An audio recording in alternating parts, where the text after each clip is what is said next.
Good evening. Thank you for joining us tonight. It is our school committee meeting for the Pioneer Valley Regional School District. This meeting is being streamed online and recorded by BNC TV and can be found online at bnctv.net. I'm going to call this meeting to order. It is 5:33. And I don't see any citizens' comments. Okay, and our first order of business tonight is we have a guest with us. If you can please come up to the microphone and introduce yourself. Tell me if I'm positioning this. I'm Albert Johnson Musad Thank you. from the Collaborative for Educational Services. Thank you. Albert is as you know, CES is the vendor selected to lead our district strategic planning process. So Albert and I have been meeting steadily, and Albert is going to give you an overview of how the process will play out, what role the school committee has, the timeline, and Albert, Great. the floor is yours. Okay, great.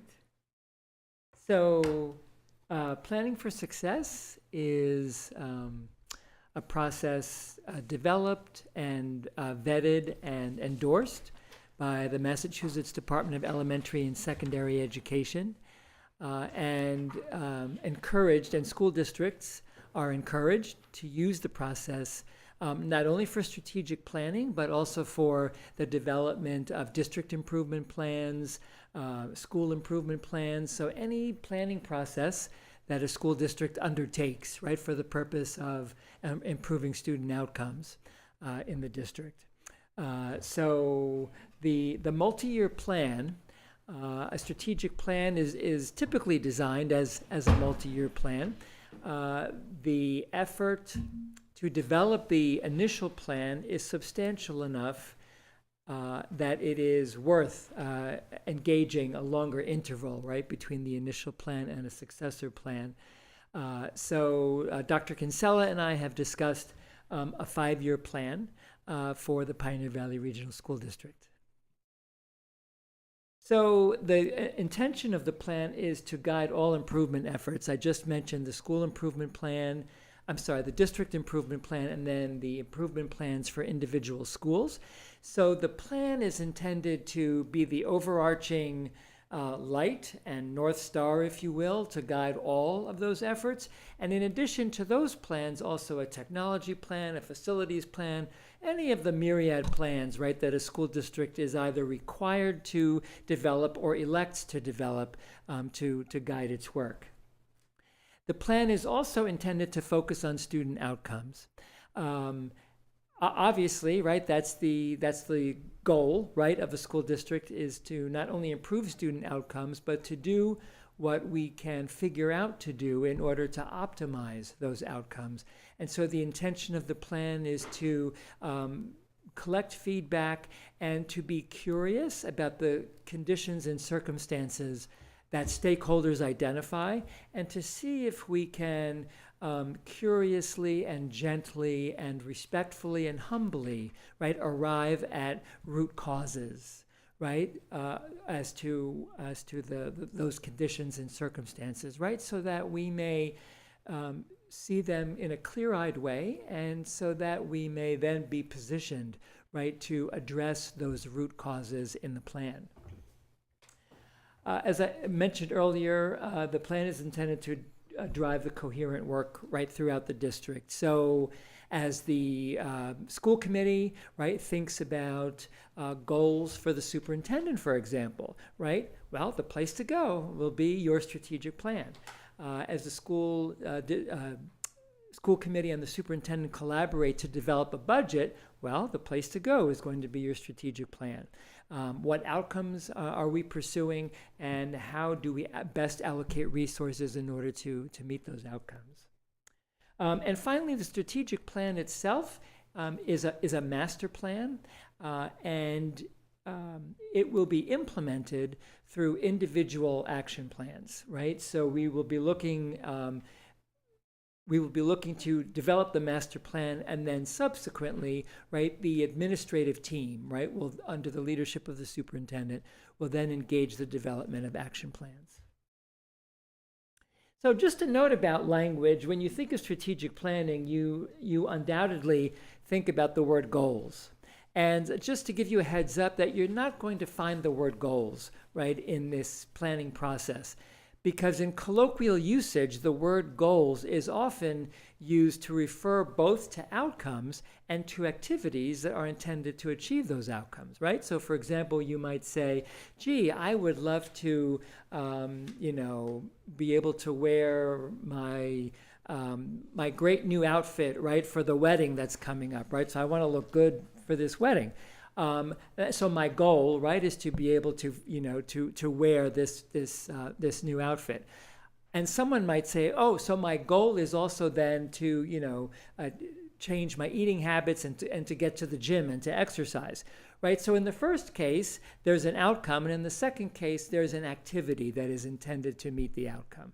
So in the planning for success model, we use the term outcomes to refer to outcomes, and we use the term objectives, right, to refer to those major activities and commitments that are reasonably calculated to lead to those outcomes. We'll go to the next slide, sure. So the activities, right? So Dr. Kinsella indicated that we've been meeting steadily, and we have indeed, right? I will say Dr. Kinsella has been on it with due diligence and intensive attention, and we are well poised, right, to begin the work with the administrative team, as a matter of fact, next week, and then with the planning team in September. So we have been planning together to communicate about strategic planning. Then the major activity in terms of collecting input for the strategic plan will be a protocol of 3 questions that will be provided in a survey to envision our future, right? So we're going to ask stakeholders in a variety of constituencies, right, to reflect on their experience of being in the Pioneer Valley Regional School District community, to reflect on a desired future, and then to reflect on what activities, what commitments led, right, from the current circumstance to that desired future. So we will use all of that data, right, to develop outcomes, objectives, right, and then initiatives. This will also be an opportunity for the administrative team under Dr. Kinsella's leadership, right, to identify particularly important sets of data that are important signposts related to current progress, current achievement of students. And those can be certainly academic progress and also social, emotional, like health, and other kinds of indicators, including even extracurricular participation, right? All of the indicators that give us signs of students' well-being. As you might imagine, the wealth of data, right, is enormous, and so the administrative team will be asked by me as a facilitator to think about that handful, right, a handful of sets of data that seem to be particularly important and are rising up in importance for this process. Then we're going to think about developing objectives. So the major parts of the plan are objectives. You can go to the next slide. Objectives, initiatives to achieve those objectives, and then outcomes, right? So if we think about objectives and initiatives, objectives might be more overarching commitments, and then those initiatives are more specific, right? So that we end up with a strategic plan that is not pretty in a binder, right? But that actually comes to life in the life of the work of the school committee, the work of the leadership team, the work of educators, right? And also so that it is understandable and really interpretable, right, by parents and guardians and other members of the community who have a vested interest, right, in the plan. And then, as I mentioned earlier, we'll be developing year one action plans after that. So in this next slide, you see an example of what an outcome might look like, reducing discipline referrals, reduced by 25% from year one baseline data. And I should say, this does not refer to data from this district. This is an example from other plans that have been developed. So objectives, right, will then be, there may be multiple objectives determined in order to meet the outcome. For example, strengthen social, emotional, and behavioral health. And then you'll see initiatives, right? So the initiatives are the most specific actions to be taken. And then each of the initiatives will be action planned, right? So that we get right to the detail of where the rubber meets the road.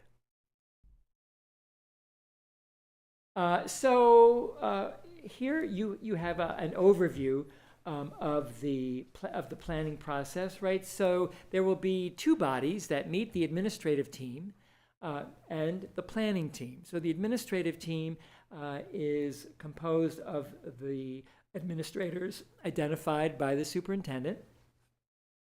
And the reason that we do some work specifically with the administrative team is because it will come as no surprise to you that it will be the administrative team who is essentially and largely responsible, right, for making sure the plan is implemented and for tracking not only implementation but also the outcomes, right, of the plan. Then selected members of the administrative team, members identified by the superintendent, will also participate in the planning team so that there is coherence, right, in the work of the administrative team and also the planning team. The planning team is a larger body that includes the range of constituencies as identified here by the superintendent. You can see school committee members, the superintendent, members of the administrative team, a number of parents and guardians, 2 students, several staff members, and then 1 town official. So Dr. Kinsella has thought really about representing all of the major constituencies in the school community. So here you just see the range of meetings, so you get a sense that we will begin this work with the administrative team next week on the 13th.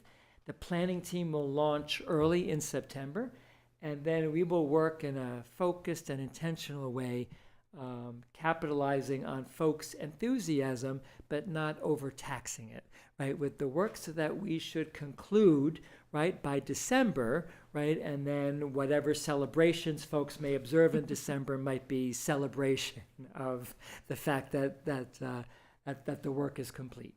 And then after which the plan will be, the superintendent will bring the plan to you folks for your review and approval. Awesome. Yeah. Thank you. Oh, that was you're great. Oh, great. That was a really nice overview and exactly what I was looking for. So Excellent. Thank you. Thank you. Excellent. My pleasure. So for the school committee members, just so you see, for the planning team, we will be meeting on Tuesdays from 5:30 to 7:30. And so these are the prescribed dates that we will be getting together. This is not for full school committee members, but for people to volunteer for. We'll be working through the process. Does anyone have any questions for Albert since he's here? I just noticed at the bottom of the page that's in our package, to see Amherst, Belchertown, and Northampton. Do you know if that's on their websites that I could just go to? The links are right there in the document. So you could go to your Those packet blue- that was sent to you. Those blue link. So see how they're blue? I didn't see it in my packet. Did you send it later to? No, it should be in the packet, Okay. and if not, I'll Alright. check, but it should be in the online Okay, packet. thank you. I think I read it at noon. And Michelle, for reference, so it was Stephanie and Miss Melissa Osborne and, what is that? were you on the, who else was on the, Melissa Gary? Was it the three of you who worked on the, looking for a vendor? Looking for, vendor. yes, And so, yes. so this Yes. group reviewed multiple plans and, Yeah, yeah. I remember Yeah. that. I just Yeah. wanted to see the Yep. outcomes of these. Yep. Thank you. Okay, so I think if no one has any further questions, I will thank you for your time. Okay, And my you- pleasure. Very much. Thank you Yeah. all very Thanks for much. your Yeah. Thanks so Thank much, you. Albert. Yeah. We look Thank forward you. to it. Have a good Oh, evening. and one Yes, thing, Yes. I appreciate your mention of my intensive collaboration with you. I am not a doctor, so Oh. I'm good with Ms. Kinsella. Got it. Thank you. Thank you so much. Thank you. Okay. Have a good evening. Thank you, you Thanks. too. So before we get off this topic, I will volunteer to be on this. Is there anyone else who would like to, or who would be able to join us in this work? Yeah, yeah, great. Okay, perfect. Okay, perfect. Super. Thank you. So that was Stephanie and Melissa Osborne Yep. and Melissa Gary. Great. Perfect. Thank you. Yeah, I think this will be great. Okay. All right. So, next order of business is approval of minutes.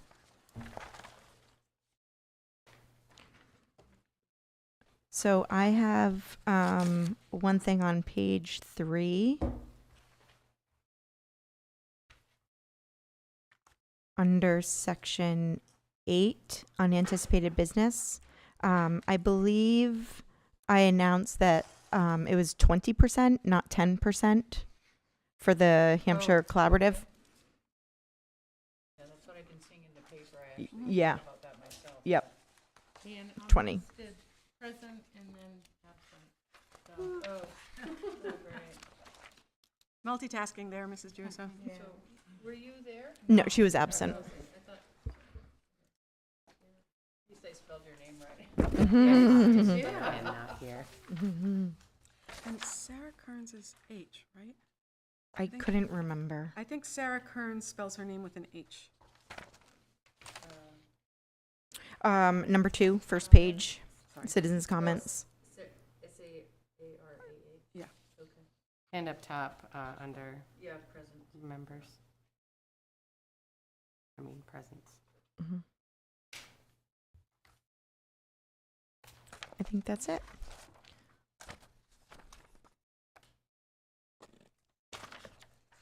So I would accept a motion to approve the minutes as amended. Make a motion to approve the minutes as amended. Second. All in favor? We can just raise our hands this time. Any opposed? And abstain. Yep. 1 abstention. Okay. All right, reports. I don't necessarily have a report. I just have a little bit of a change for the agenda. So under business B3, residency forms, we are going to skip that tonight.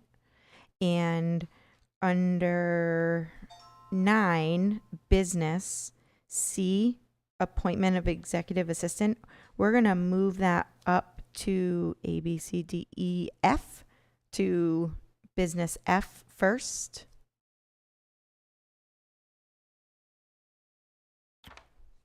And that's the only thing I have for some rearranging of the agenda items.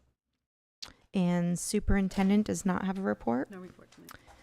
And director of finance. Yes, of course.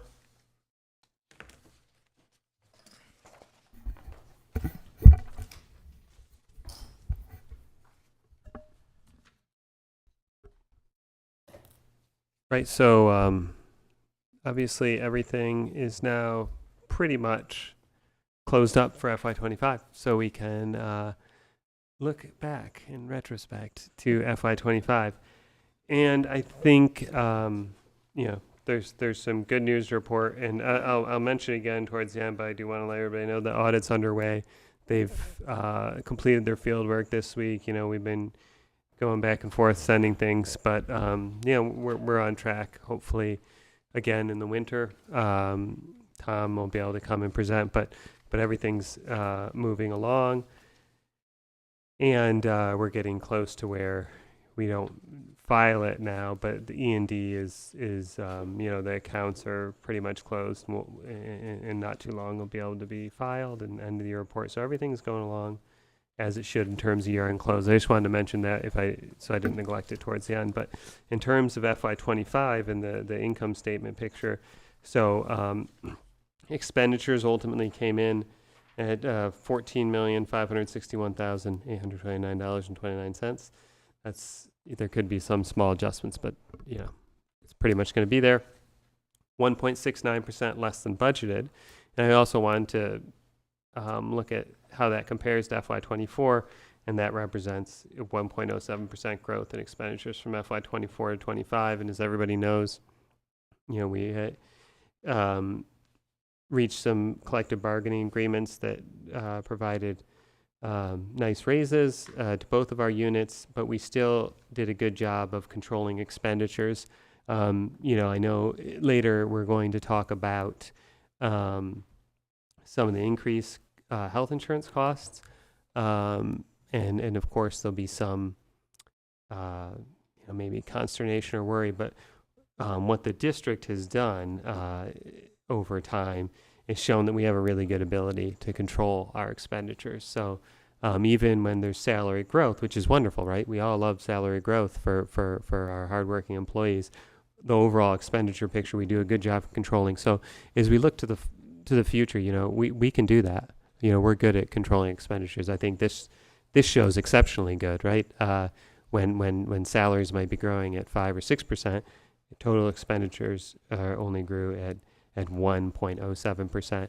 And, importantly, it really is the district, right? School committee, superintendent, every member of the admin team.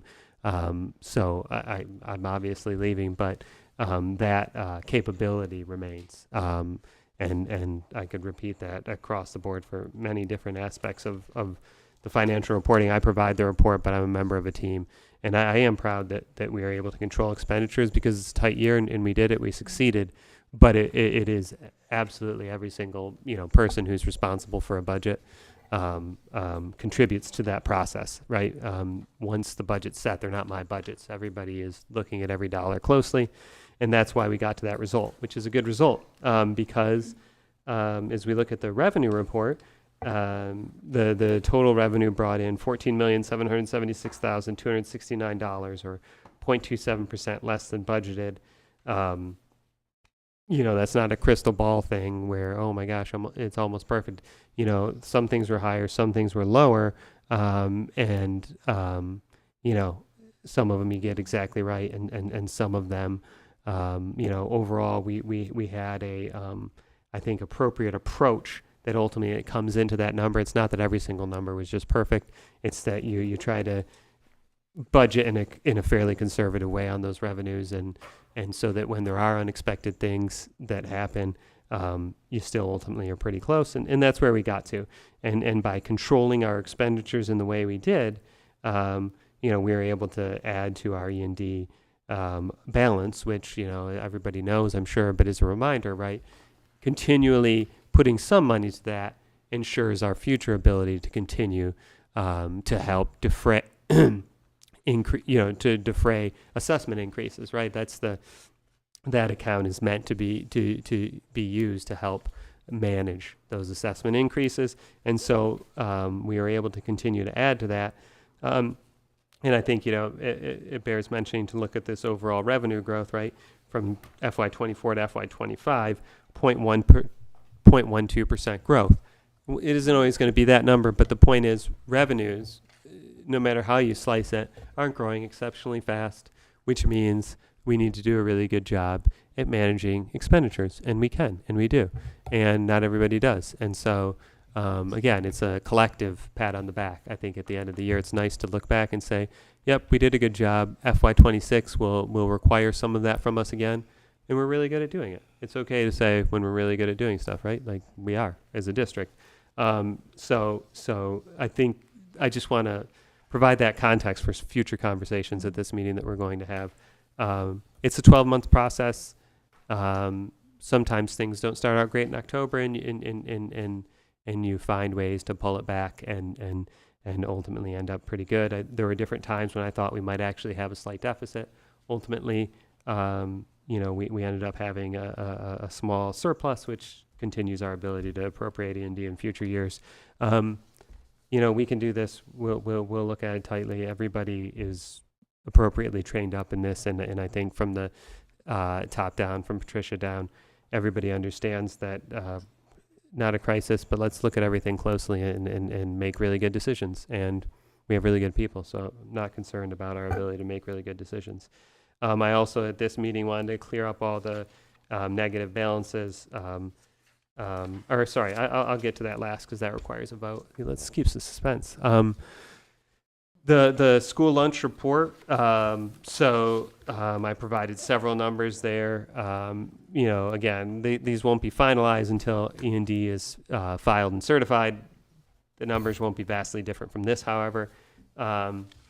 We talked about throughout the year how there is a possibility of an operating loss. There is an operating loss. Not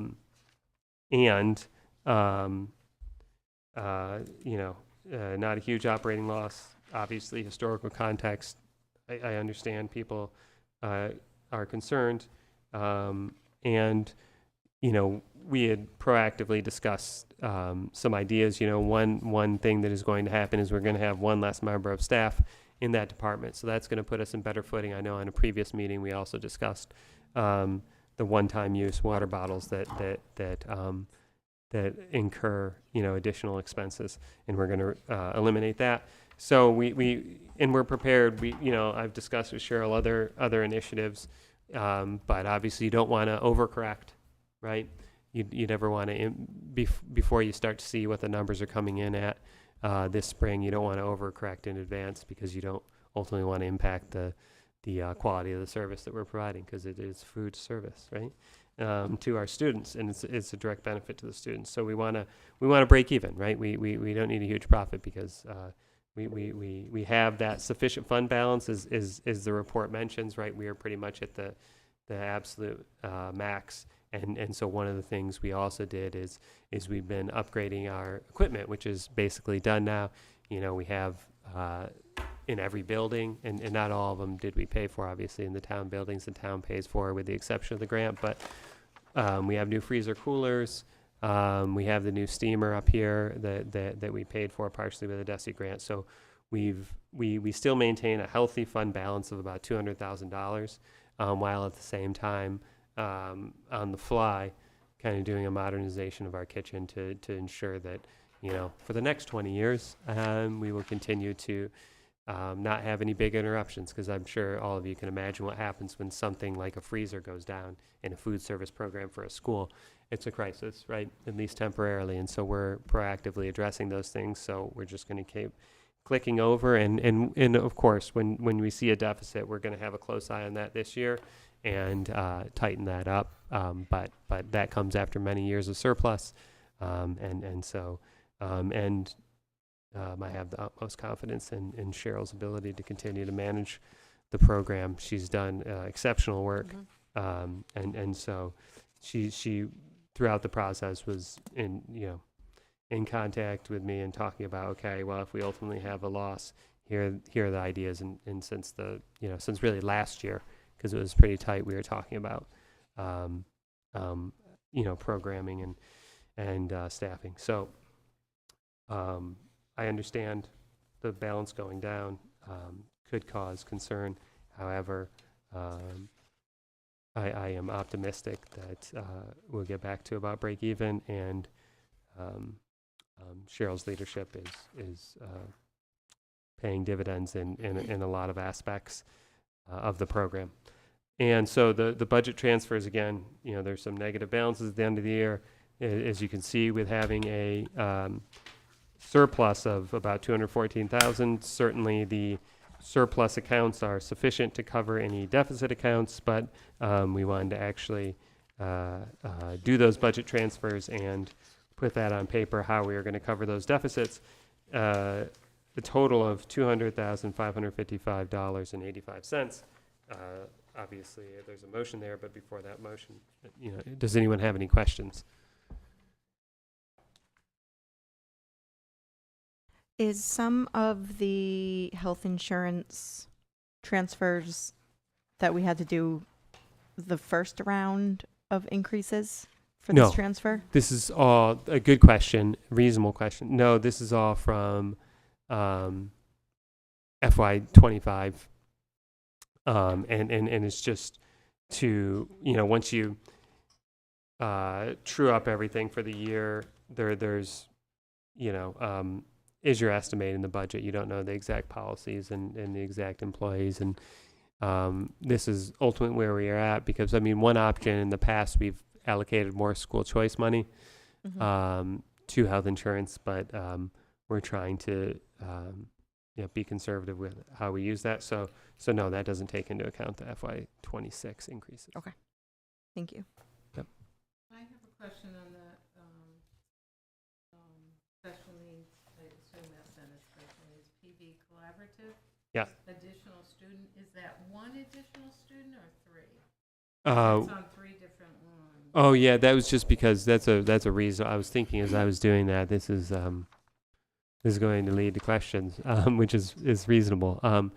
It's one student. I put it on the 3 lines because sometimes, for example, something expensive like that, $20-some thousand, there isn't a single line with that level of surplus. So for example, you do 3 8,000s and that gets you to the 24. But I was like, which way should I write it? Should I do additional student? And because I was thinking that, because there was several there where I was like, or should I just put it on the first one? And because, the account codes are the same, but it's a lot of numbers in those account codes. They're very long. So yeah, there's an additional student in the spring.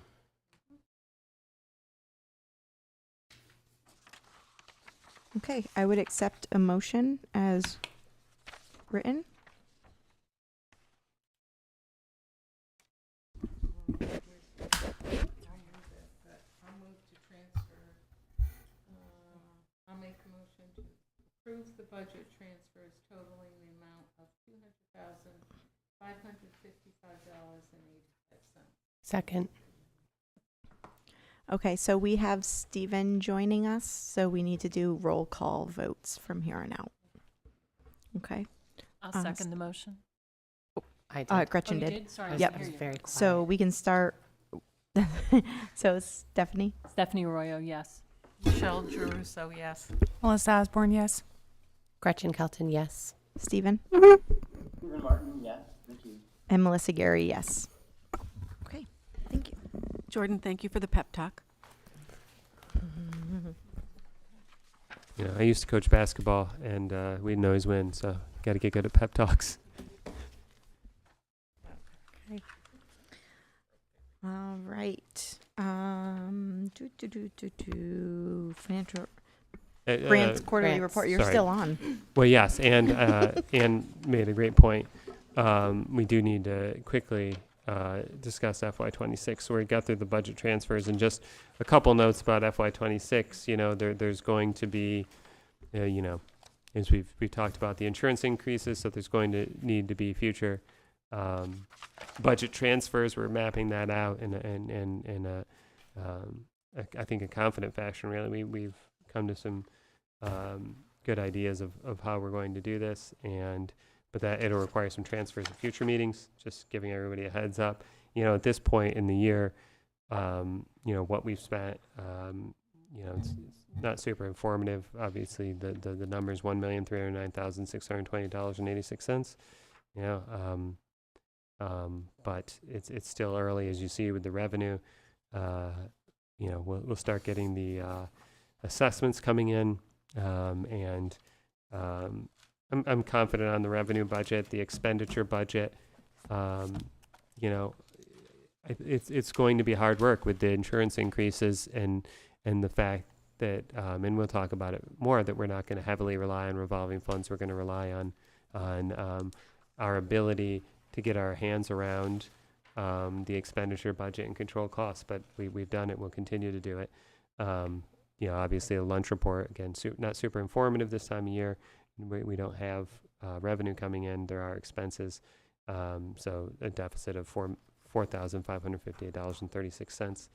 And, we'll be taking a close look at that this year. But with the improvements or change in staffing, we think we'll see improvements in the bottom line as well. So that's that. And if there are no questions, I'll jump right into the grants quarterly report. Oh, yeah. Well, I think you can say 25 because we're really closing up 25. Closing out. Yeah. We're closing out Great. 25. Right, grants quarterly report. So similar to the year end, I mean, there's still going to be carryover on some of the grants, but especially the 1-year grants, we're at the end of the line. And that's why on a lot of these grants you see current balances of $0, but that's good, especially on the 1-year grants because we spent it all and received the financial benefit of doing so. With the carryover, I think it'll be germane to some future conversations at this meeting. So FY25, as you can see, we get, the second one, the FY25 IDA 240 grant. We have a allocation of $378,990, but we are carrying over a balance of $143,968. It's a 2-year grant. And it's really a 27-month grant, but essentially a 2-year grant. The reason you do that, right, you want to ensure essentially that year to year you're spending the same amount of money and not running into a situation where you're waiting on the grant funds to be released. This way, you have the FY25 money to continue funding these expenses till it runs out, in usually around December, and then we'll start relying on the FY26 money. So that ensures kind of a continuity and I guess kind of a conservative approach to managing those grants. I think you'll notice with the title grants as well, like Title II, we generally use the FY25 money to pay the mentors in FY26 and so on and so forth. The 26 money will go to 27. That just ensures that when you make the budget, you have the money for those grants. And I know it was for a few weeks there a tricky situation with the federal government, but so the fact that we were doing it that way did provide us some peace of mind, right? This year when we thought potentially FY26 money wasn't going to materialize, that's now changed for the positive, but I think that kind of shows the merit of doing it that way. But yes, the only other small one you'll notice is on the second page, the FY24 IDA 240 money. There was a little bit of a balance left there because you have an amount of money every year reserved in that grant for your resident students who are attending non-public schools. If you're unable to spend that money because through the collaborative process, there are no expenses identified, that money then can revert to the district, which it has. We were approved. There's even an interview this year and some many forms to complete, and then that money can revert back to the district, and then we can spend it on our students attending the district for qualifying expenses. So we've done that, and that's all set. But yeah, the grants, there's some new stuff with the Pathways grant and everything else.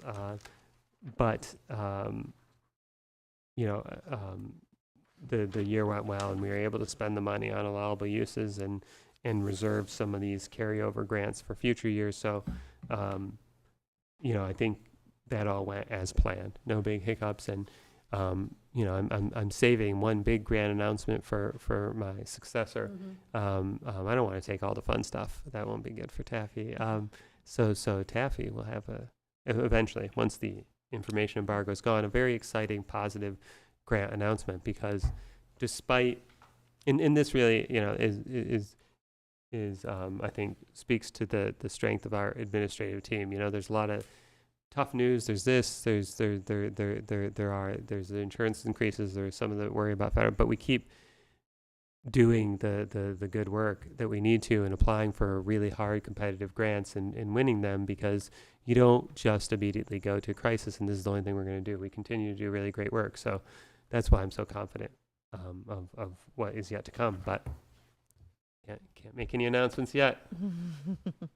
Sorry, Patricia, you're going to talk. No, there is a second grant. Well, let's let Taffy, the group one, through FERCog. Yeah. We have a multi-year grant in a coalition of local districts through the FERCog. But we'll let Taffy announce that one. Yeah. First. Yeah. This is on our planning calendar, the Yes. quarterly, right? Yep. Okay. And so that's a nice, thank you for the reminder. So this is an innovation you asked for, that we report Right. quarterly to you on all grants. And so here you go. Thank you. You're welcome. Do you, can I ask, Of course. Sorry. Mhm. I should. do you know if anything's been cut for 26 from DESI budget? Because the town's just learned that the community compact grant, some of them have not been funded, that we rely on each year. I wouldn't say I would call it a cut, but I do think that many districts who receive rural aid were potentially disappointed in the ultimate allocation. And to be, obviously DESI never guarantees the money, or, the state in the state budget.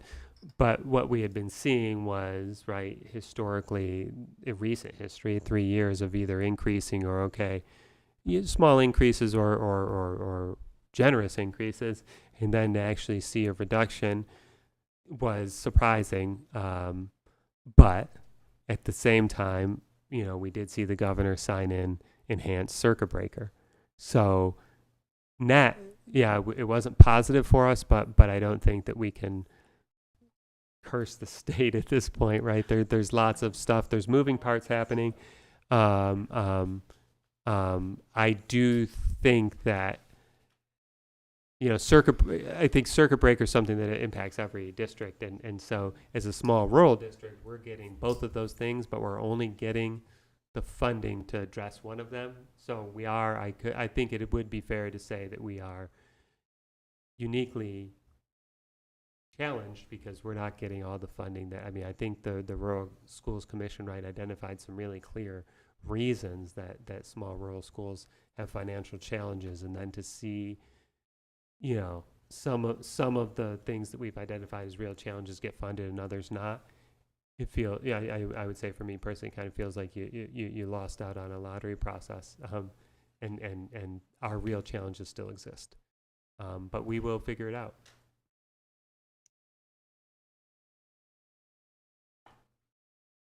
So that's the rural aid, and that's the grant. Any other questions?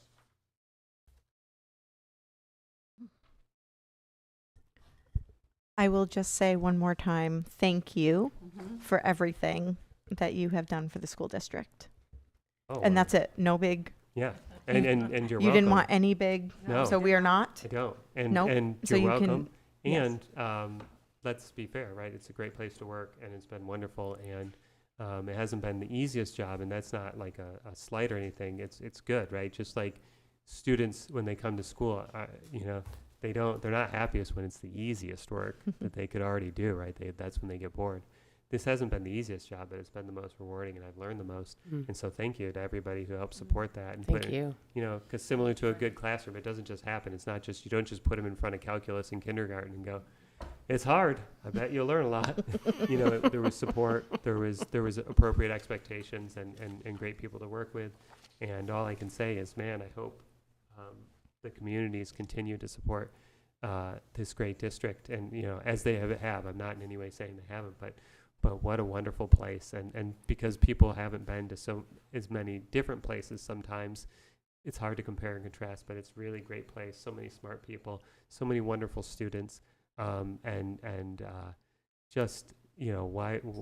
Let's continue to support this really special, unique place. Yeah. Thank you. Okay, womp womp.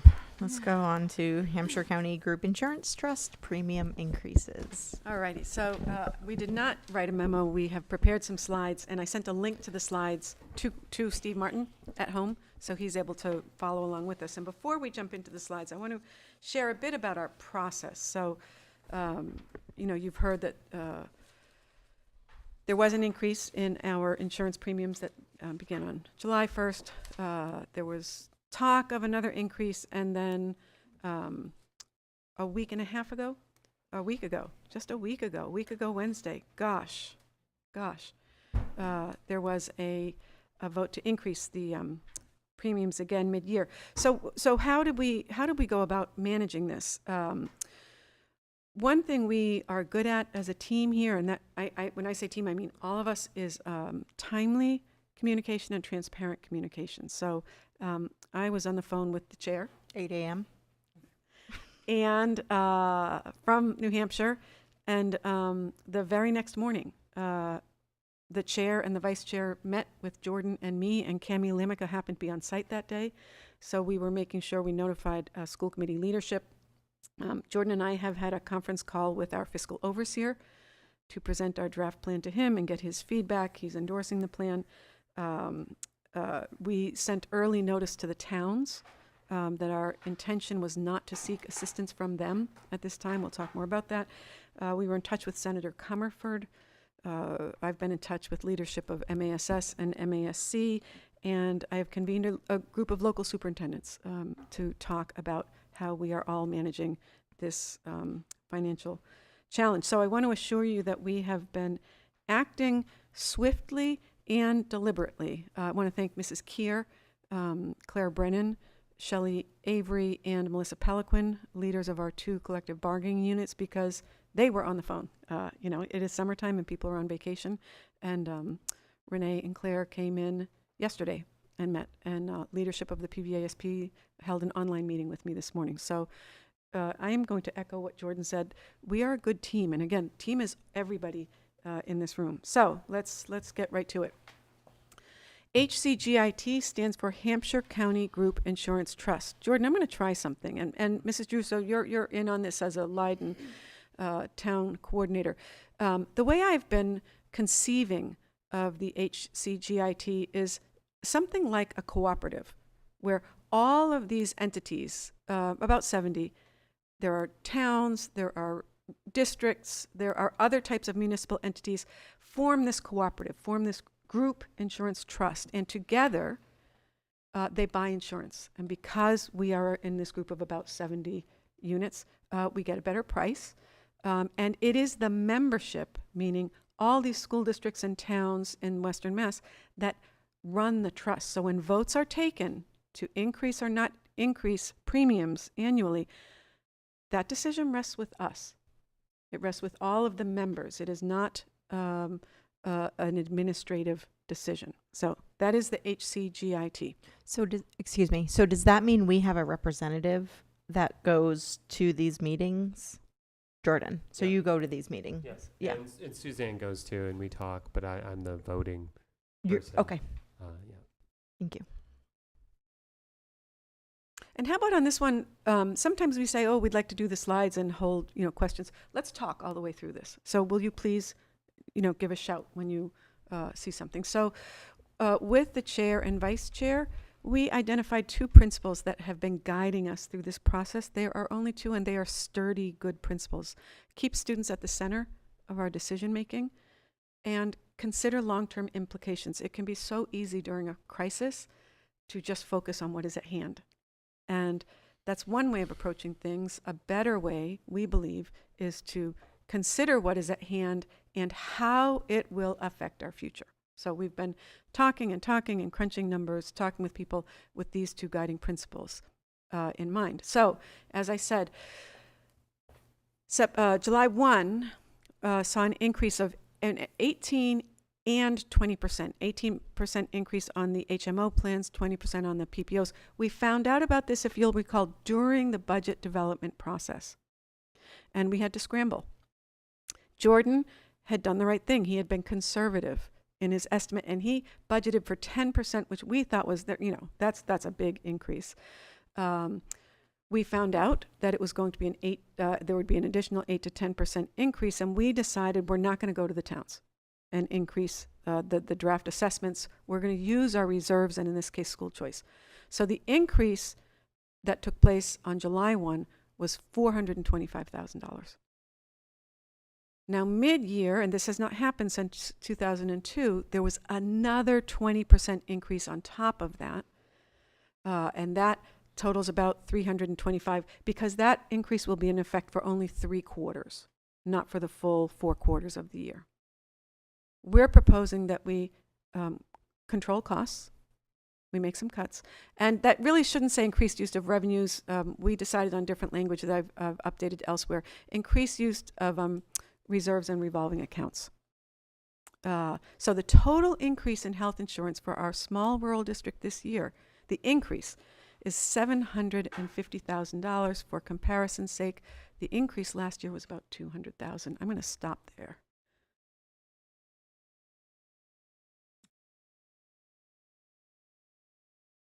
May I ask a question? Yeah. When you're speaking with other superintendents, and I'm assuming many of them are probably part of this collective group, but have you spoke with any outside of that? And have we found out if this is not a unique situation to this collective group, that it's happening in a lot of other Outside of the groups? HCGIT? Yes, yes. No, this so common? so the only folks I've reached out to, and it's not everybody, it's maybe 10 superintendents that I know, Right. and I saw either their district or their municipality on the list. This is not my field, and I am not aware of another large municipal insurance trust that is having a mid-year increase. Another question, Jordan, since you're at these meetings, was there discussion of this anomaly? And, what really, was it a shock to them as well? There was extensive discussion, I guess. Right. Michelle can talk as much as I can. So it was the magnitude, the second magnitude was a shock, but what I will say is the January time, and Michelle can obviously jump in if she felt differently, but in January they said, look, this 18 to 20% is big, and this does not bake in worst case scenario in prescription drug growth. What we're seeing, if it continued, what it was saying is, okay, this has been a huge increase, and if it slightly levels off, this 18 to 20% will cover us. If this kind of exponential increase continued, it wouldn't, and we need a mid-year increase. And what had happened is the exponential growth essentially continued, and there were actual big medical claims, which, Gotcha. and I know we have so many people in the medical world and in the insurance world. I know I'm talking in everybody's language. So what happened is I think it would be fair to say basically the worst case hit and a little worse. And then they said, okay, the 20% isn't to build our reserves or something. The 20% is to keep us a actual going concern. Otherwise, we will be done. So that was the choice that was presented at the most recent meeting was the trust dissolves and everybody's uninsured, and you either self-insure or you try to join a group. Sounds like a pretty disorganized, disruptive process, right? And so there wasn't any appetite among the attendees to go that route. It was, okay, and that 20% does, for some of the plans, just put us on par with some of the other insurance providers. So I think part of the story here was for years or several recent years, we might have been a little bit too low on our premiums, which kind of feels good, but from a budgeting perspective, big spikes aren't great either.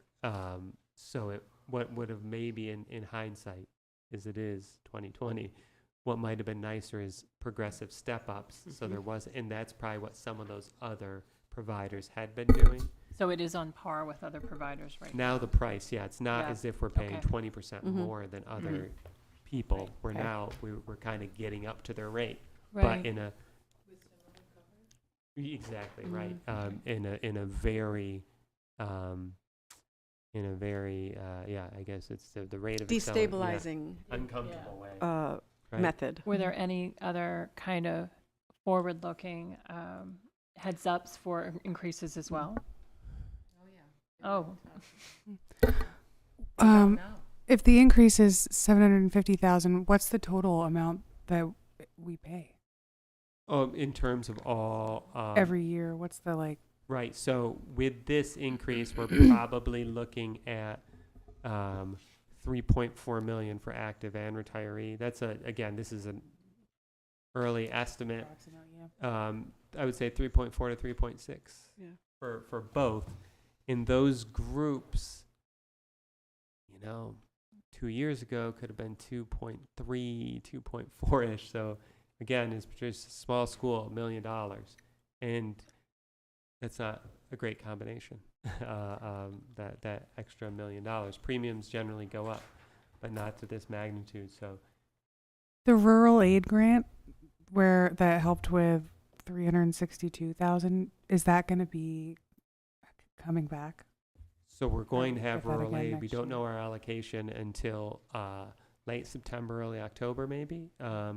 It's going to be less because the total amount, I believe, 16 to 12 is my recollection. For the state. So the state last year for all districts that qualify for rural aid received. Those districts received 16 million this year in the budget. I believe was 12 million. So a 25%. Cut, so we will have less rural aid. But it Yep. won't just be a straight line 25% because Yeah, there's a formula.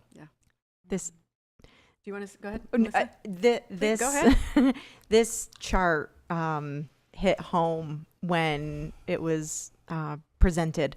So if you take a look, there was 0% increases for multiple years, and I just don't know an organization that does this.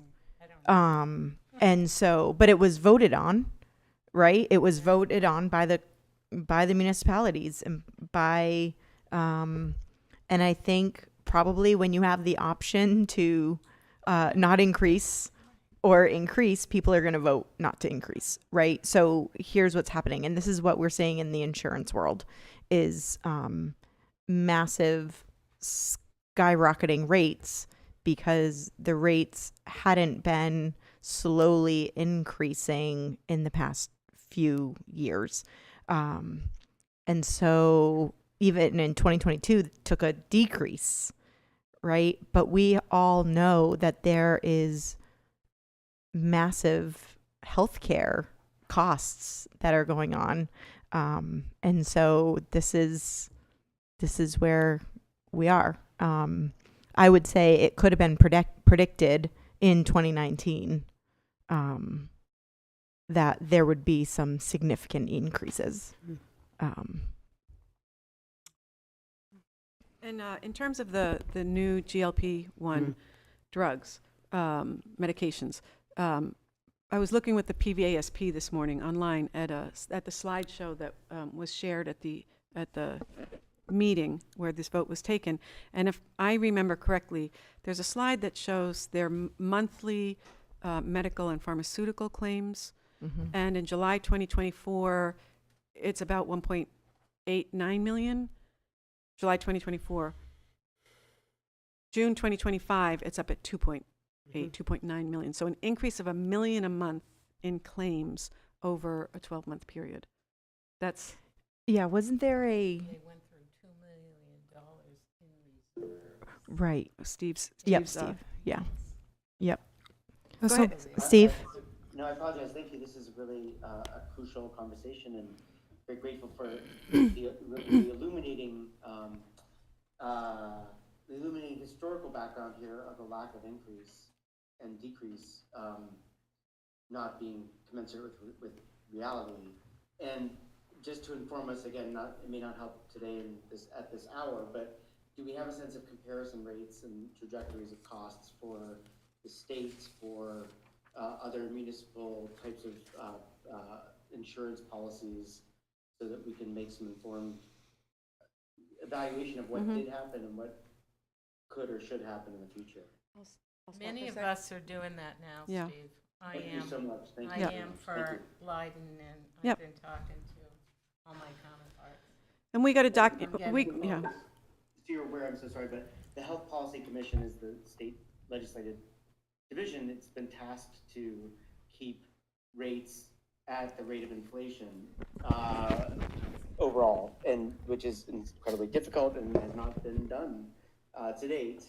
But their website has all this historical data, as does CHIA, which is sort of the acronym for the actuarial status for the state in terms of insurance, so health insurance. Thank you.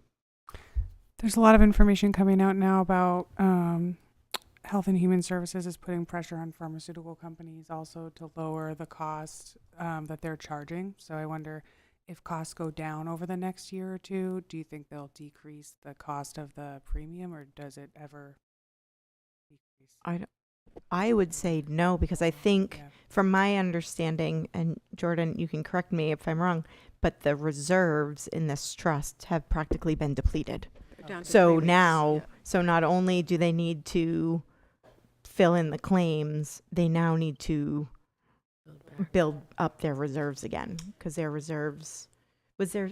I'm not gonna guess, but So it was the recommended reserve rate is 3 months of claims down to 3 weeks, and the vote for a 20% increase, they had a $2 million structural deficit per month, and this increase coupled with a formulary change they made to the prescription coverage will, in their estimate, close the gap to zero, but they'll still have essentially 3 weeks of reserves. So in terms of building reserves, which should be a goal, that work won't be accomplished in this fiscal year. So one could expect potentially, even if there were some changes, that work would still need to be done in future years. I want to frame, if I may, I want to frame something for us now. Right now, we have to deal with a financial, I'm going to call it a crisis. I think, an increase of this magnitude, but we're okay. We're going to be okay. We get through this, and maybe 6 weeks from now, we start bigger conversations about what's next.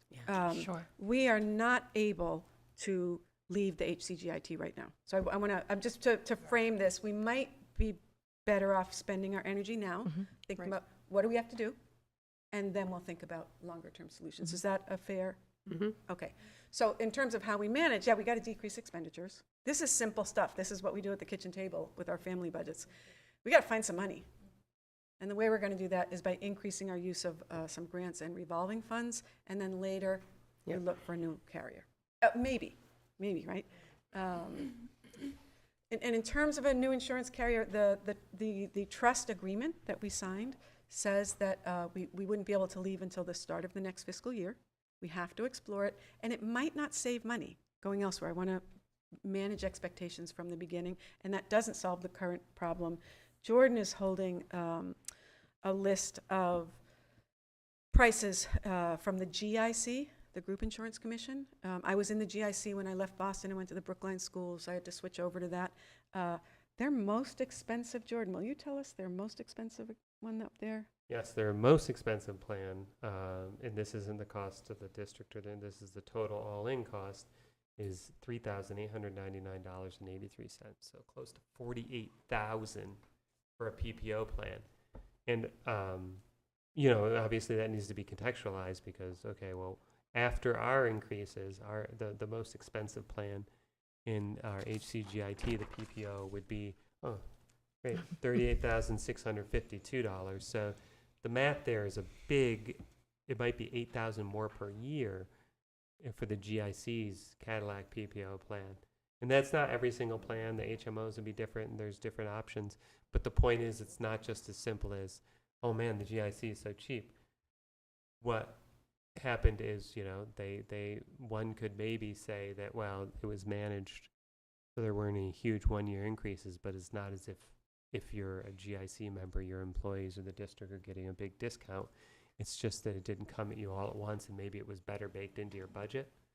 So if you're an HCGIT member, what could have happened is you had these great savings and you hired some people and you made this or that financial decision, which are now, oh wow, those turned out to be tough, and it's tough to continue to staff in the exact same way. But we're not paying more for insurance, despite the fact that it feels probably that way in terms of the difference. Thank you for all that clarification. It's been a learning, I've learned a lot in the past 8 days or so. So again, our approach, we remember our guiding principle and we consider all options. This is one of those moments where we say, what else, what's possible? And then when we put out the universe of options, then we start making strategic decisions. And so here's the universe of options for cutting costs and the universe of options for increasing grants, use of grants and revolving funds, and our thinking as of today about what would be strategic and what wouldn't be strategic. So in terms of cutting costs, we could cut salaries. We could go to our collective bargaining units. I could go to everybody who's got an independent contract or one group and not the other group and say, we're in a tough position. I'd like to discuss reducing salaries by 1%, by 2%, by 1.5%. We could cut programming. We could say, we're going to cut athletics in half. We're not able to offer that. We're not going to do instrumental music. That does not seem wise right now. What does seem like the best course of action is to control costs by cutting some positions, leaving intact the salaries of everybody else, but finding positions, keeping in mind our guiding principle of what is good for students and what are the long-term implications, and we'll talk about that more. And then cutting some non-staff lines. We've identified, 30, 40. At a minimum, yeah, at least 30. A lot of lines that are not staff, that include everything from student supplies like pencils to maintenance of ground contracted services to PD to administrative PD. In terms of increasing use of grants and revolving funds or other types of revenue, we could go to the towns. Now the mechanism there is, by law, if the school committee wanted to increase its budget, you'd have to vote a new budget, and then you'd have to ask the towns, will you please hold each of you, a special town meeting, and will you put this in front of the voters? And the analogy, and I'm sorry for people who've heard this multiple times, I'm using in this rural area is thinking of barns and houses and barn fires and house fires. The barn is smoldering, right? The barn is smoldering, it's not on fire. If that fire jumps over to the house and the house starts smoldering, I'm going to come to you, school committee, and say, we need to go to the towns. It's that bad, there's a house fire now. We're not there. We are not there. And our 3 towns, oh my gosh, we didn't say this so clearly at the beginning. Each of our 3-member towns and our good colleagues up in Warwick, the towns themselves are members of the HCGIT. So our town colleagues are trying to figure out how they're going to manage this increase. We could generate revenue by increasing user fees. We could put this essentially on the backs of families and say, yep, to participate in athletics, there's going to be a 20% increase. We could increase preschool tuition. That's a way we get money. We could open up more school choice seats, but we wouldn't have that money right away. Right. We could dip into our special reserve fund, and as you will recall, the state, when it enacted the special legislation of 2018, required that the district set up essentially a savings account. And there was a prescriptive formula for how much money we had to put in each year until it was, in their determination, fully funded. Thank you, Jordan, we're now fully funded. I don't think the fiscal overseer would approve. The house is not on fire. We're not dipping into that special reserve fund. We could go to our employees and say, okay, the current split for insurance is 25-75. We'd like you to increase your contribution rate. We'd like to have you contribute 35%, and we want to contribute 65%. No. What we can do is increase use of grants. Jordan will talk about that. We can increase the use of circuit breaker, and as a reminder, circuit breaker is the state funding for what are considered extraordinary special education costs. So there's a formula. Once you pass the threshold of that formula, you get some reimbursement from the state. We've got money in there. We could dip into that, and our school choice account. And again, Jordan and I went through all of this with our fiscal overseer today, and he, I think it's fair to say, endorsed thought Yeah. thought our plan was solid.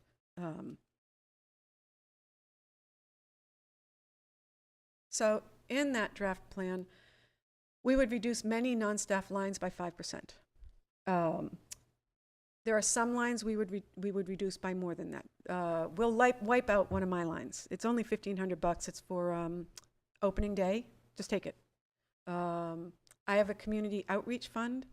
We'd already reduced it in this year's budget, but just take more of that. I don't know, we've reduced it by 50% or 66%. Administrative mentoring, we're going to reduce that. Most of the lines are by 5%. We are going to reduce administrative positions. I'm going to identify that one. You know that we have been searching for an early childhood coordinator. We are not going to fill that position. We are in conversation with Director of Student Services, Nancy Parlaclass. She oversees that position, about giving her extra money this year, a fraction of the early childhood coordinator's salary for her to take on some of those responsibilities. Other responsibilities will need to be dispersed among other administrators. There's another administrative position that we would not be filling. I'm not ready to talk about that one publicly yet. It's a smaller position.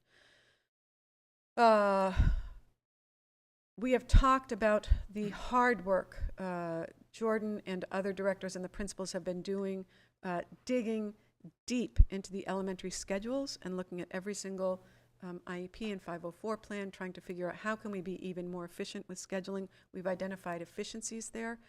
In addition to that, in order to meet the challenge of the insurance increase, we are going to reduce one position in the PVASP, support personnel position, and one position in the PVREA. I'm not ready yet to come out publicly with that. We haven't talked with staff. But there have been many in-depth conversations about which positions. And again, every single conversation is based in our two guiding principles. Keep children at the center. What is least bad for them? There is an impact on kids. We can't pretend that. This is a big challenge. But what is least bad for kids? And what has the most favorable long-term implications? And then in terms of increasing use of grants and revolving funds, do you want to identify those? Yeah. So the reason we talked in the grant report about, how the carryover works and all that. So one thing we could do, for example, so the 240 grant would be one of the grants. So that 240 grant, you see we have, say, $140,000 left over. Maybe instead, next year we bring forward only $110,000, right? We spend a little bit more of that in FY26 to address this problem, because maybe throughout the year and we devise solutions, maybe FY27 is a better fiscal year, and we're not going, completely putting all our chips in. If FY27 isn't, we're only going to do a portion, right? We're not bringing it all forward and saying raid every fund. So that's one option. There's also the restoration of those title grants, because that's another one where we would normally take all the FY26 money and carry it in 27. Let's bring a little of that forward. Again, not all of it. We're not trying to say we're only in business one more year, right? We know it is one of the guiding principles. We're thinking long term.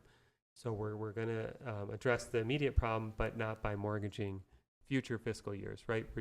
These are tweaks on the edges so that we don't take a temporary problem and make it a permanent problem. Small uses of revolving funds. So we use a little bit more of school choice, but we talked about I think $10,000 more because we've already 20. Yeah, we've already gone to that well, right? To staunch the initial bleeding from the first increase. We're not going to go there again because we're a long-term, forward-looking organization, so we're not going to do something huge there. Circuit breaker, we, at least of the years I know of how we've managed it, we've kind of done best practice with circuit breaker, which is, because how circuit breaker works, quick and dirty, you get quarterly payments throughout FY26. you don't know what those payments are until well after you've established the budget, right? You know what those payments are going to be in maybe June. So when you're making the budget, you have no idea. So you would be guessing. So unless you do it on a lag. So what we do is this 26 money, we're going to put in the 27 budget because now we know exactly what we're getting. And so we'll put that in the 27 budget. So that's a better way. But what that does mean is all that money technically is allowed to be spent. We can spend it. So let's grab 10. 30. I was going to say 10%. But, Oh, sorry. No, you're right. But you're right. 10% of the total allocation, which is about $30,000. Right? We're not going for the whole thing. So what that means is we still have certainty for 27. We haven't changed that, right? So instead of 300, we'll do 270,000. Instead of 300,000 in FY27, now we're looking at putting in 270,000. We still maintain the certainty. You bring all 300,000 forward and say we've solved the problem. Now you're talking about future budgets where, and Circuit Breaker can do this for people who know how some student services work. If a student service level goes way down or an out of district placement ends, you go from 300,000 to 120 in a year, which can happen with Circuit Breaker, and you've got 300,000 in the budget. That budget's in big trouble, and it's not like HCGIT where it's out of your control. That was just bad practice. So we're not going that route. We're gonna, instead of 300, okay, it's gonna be 270, right? And maybe once we get the next years, maybe we take 10 or 15 and we right? We might do a method like that where we slowly diminish that impact over years, right? Maybe we go 285 and borrow 15, slowly essentially pay that back and make it whole over several years. There are options. Those are all manageable things. To Patricia's point, this isn't a crisis. Let's not make chaotic crisis-like decisions and make this an FY27 problem as well. If things go back to normal and if things improve, right? There are things that could break in our favor. We've seen our charter and school choice bill diminish year over year over year. What if that breaks really positively? What if our tuitions go up? Then in FY27, despite borrowing these small amounts, we can still have a really good FY27 year. So we don't want to make it that we need miracles for FY27 to be possible, but we leave the possibility for really good future years. This is going to be a tough year, and we can do it.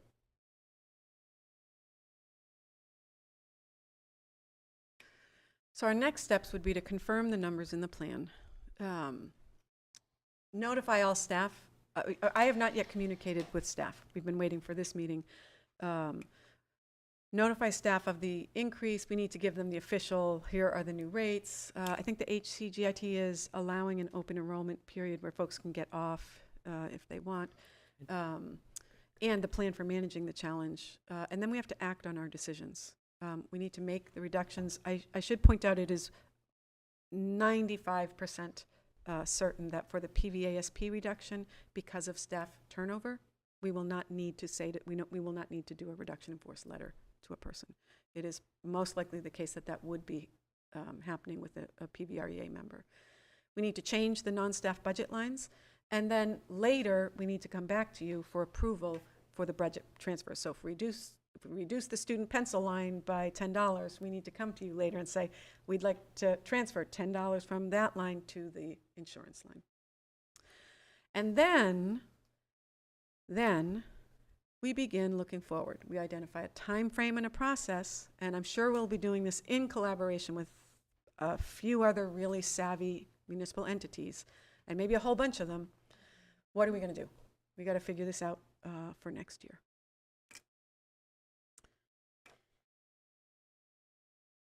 So what are your questions at this point? What are your thoughts?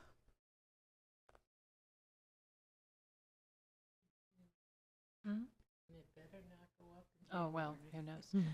It sounds like this is a very, very thought through process. And I, under these odd circumstances, feel quite comfortable with your plan. It's unfortunate, but yeah. Thank you. Thank you. One of the nice things is Patricia is very transparent through the whole thing, from, giving me a call, calling us in to go over, some of the ideas. I never once questioned that we had the ability to manage this situation. It was always with a calm, kind of steadfast, we're moving forward, we're going to make some changes. And I think that needs to also be shared with our community too, right? That panicking and not knowing, we're on top of this.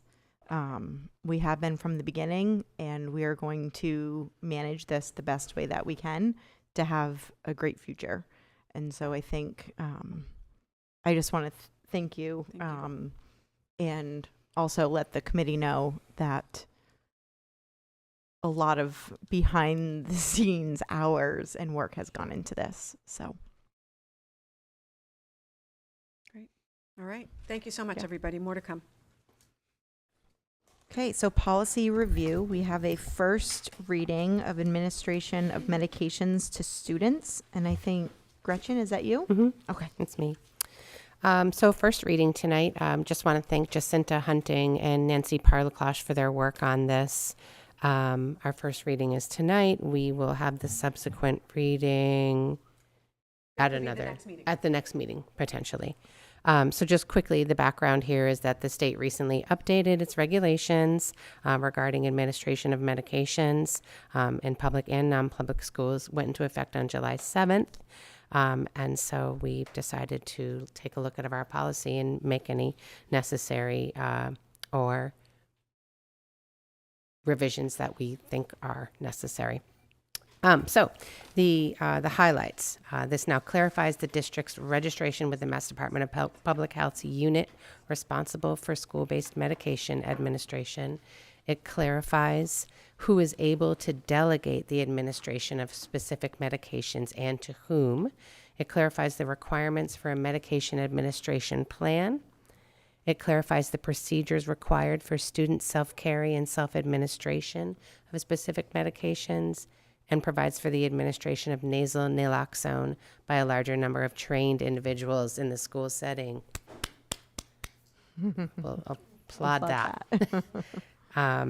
So this is your first reading. We'll take a few minutes. Yeah.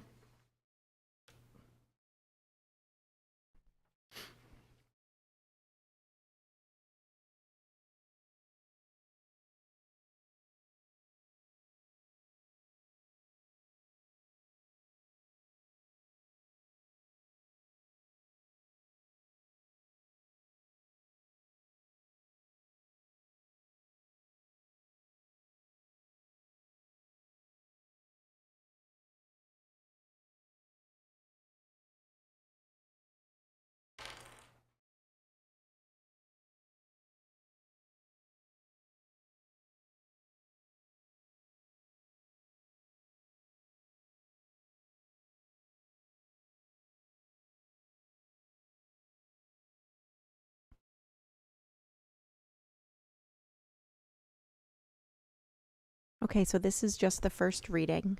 So please take time to go through this on your own time. I gave some scanning to get through it, but we don't need to sit here and read it all. And then we will bring this back up again for a second reading and then vote at the next meeting. And just one final comment. I thanked Jacinta and Nancy, but the policy subcommittee, it was a really beneficial conversation from 2 nurses and 1 healthcare administrator, along with the other folks. So it was good stuff. Well done. Thank you.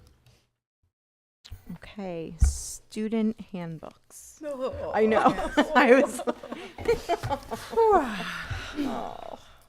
Was that, changes needed, or are we good with the It was just a policy? first reading. First reading, okay, but any recommended changes? No. Okay, great. And Miss Osborne and Miss Kelton are leading this review. I love this. Yes. And I'll put these up on the screen so that, Sure. Steve, I'm going to send you a couple of links. I'll go ahead and get started. Yeah. Which one are you And going to start? when- Which one are you starting with? I'll start with the first in my packet, which is elementary. Okay. Let's see, and jump in, anyone, if you see that I misrepresented something. This was just presented to us on what, Monday, Tuesday? Yeah. Anyway, some pretty minor changes for the elementary. So if you're going to page 4, as we define what an unexcused absence is, we've decided to include, or we're proposing to include, family trips and vacations. We really want our students in the classroom when class time is happening. And then taken out, let's see, the use of Parent Square, because it's no longer necessary to note that. Moving on to page 6, again, just an omission as it relates to Parent Square, no longer necessary to be there. Okay, moving on to page 10, curriculum and education program. Let's see here.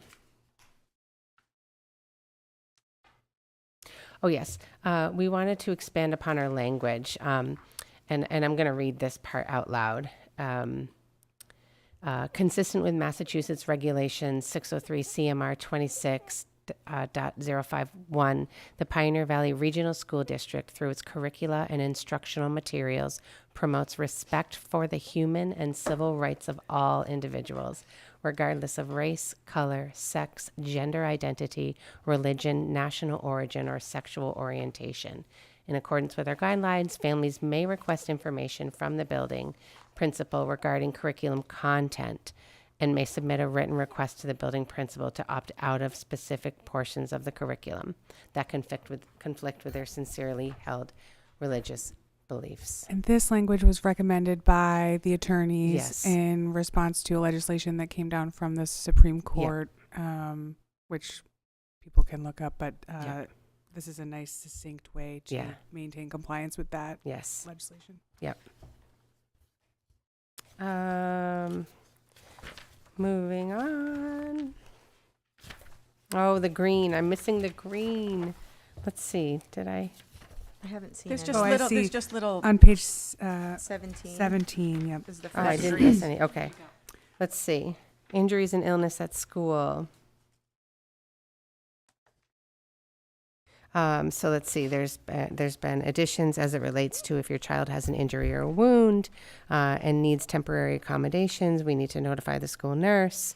The nurse, at their discretion, may require a letter from the medical provider outlining the specific accommodations and duration.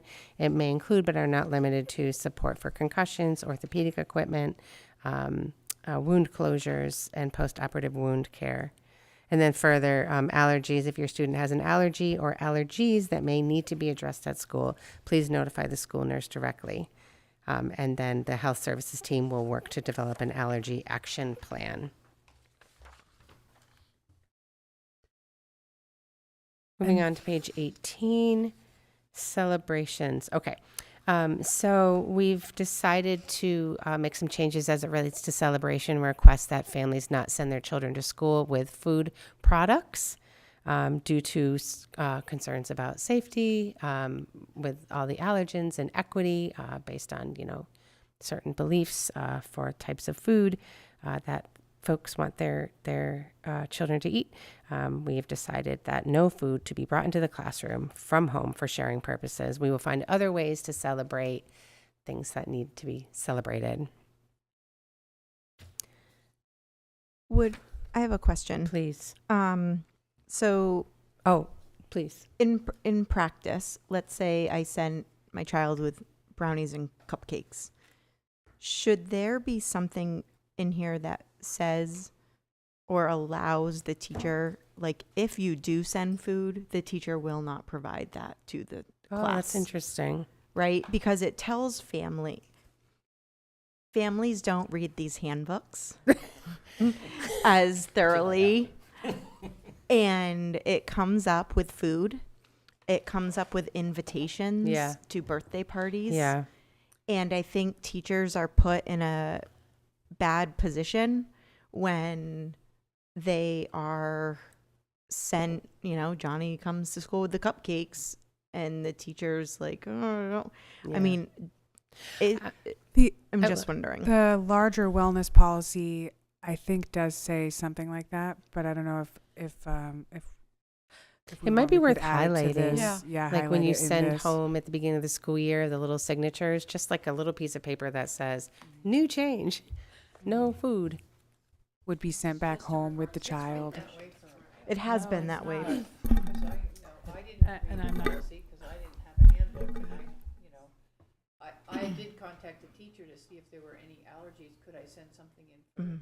a birthday celebration? And they said, oh, we don't allow food anymore. I'm Mhm. like, oh, okay, that takes the pressure off me. But I didn't know that because as a non-guardian person, I didn't have I could have read it online. Of had I course, right. chosen to look it up, but. Yeah.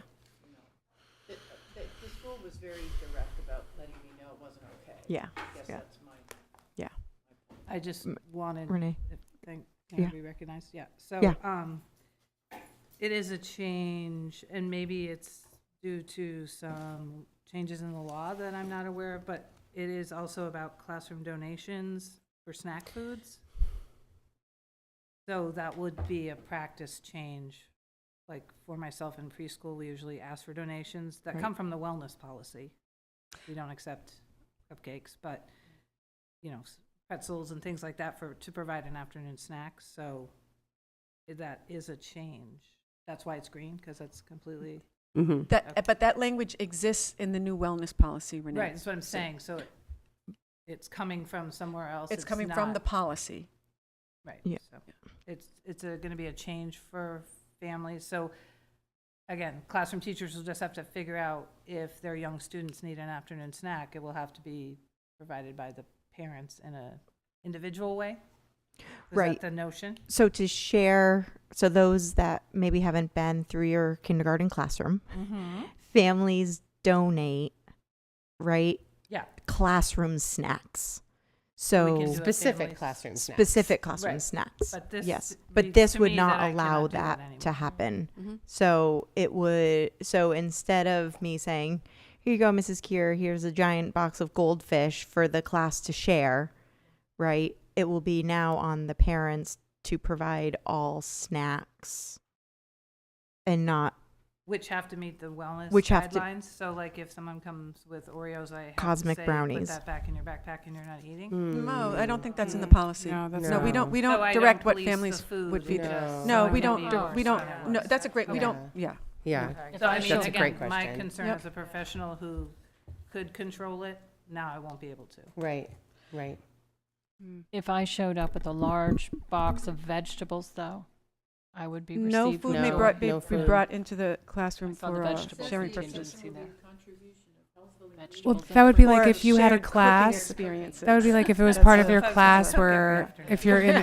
if you're in like a You could incorporate that, couldn't you? that would be like some of the check clubs Can I make have like cooking club, and the students bring in items specifically for that curriculum piece.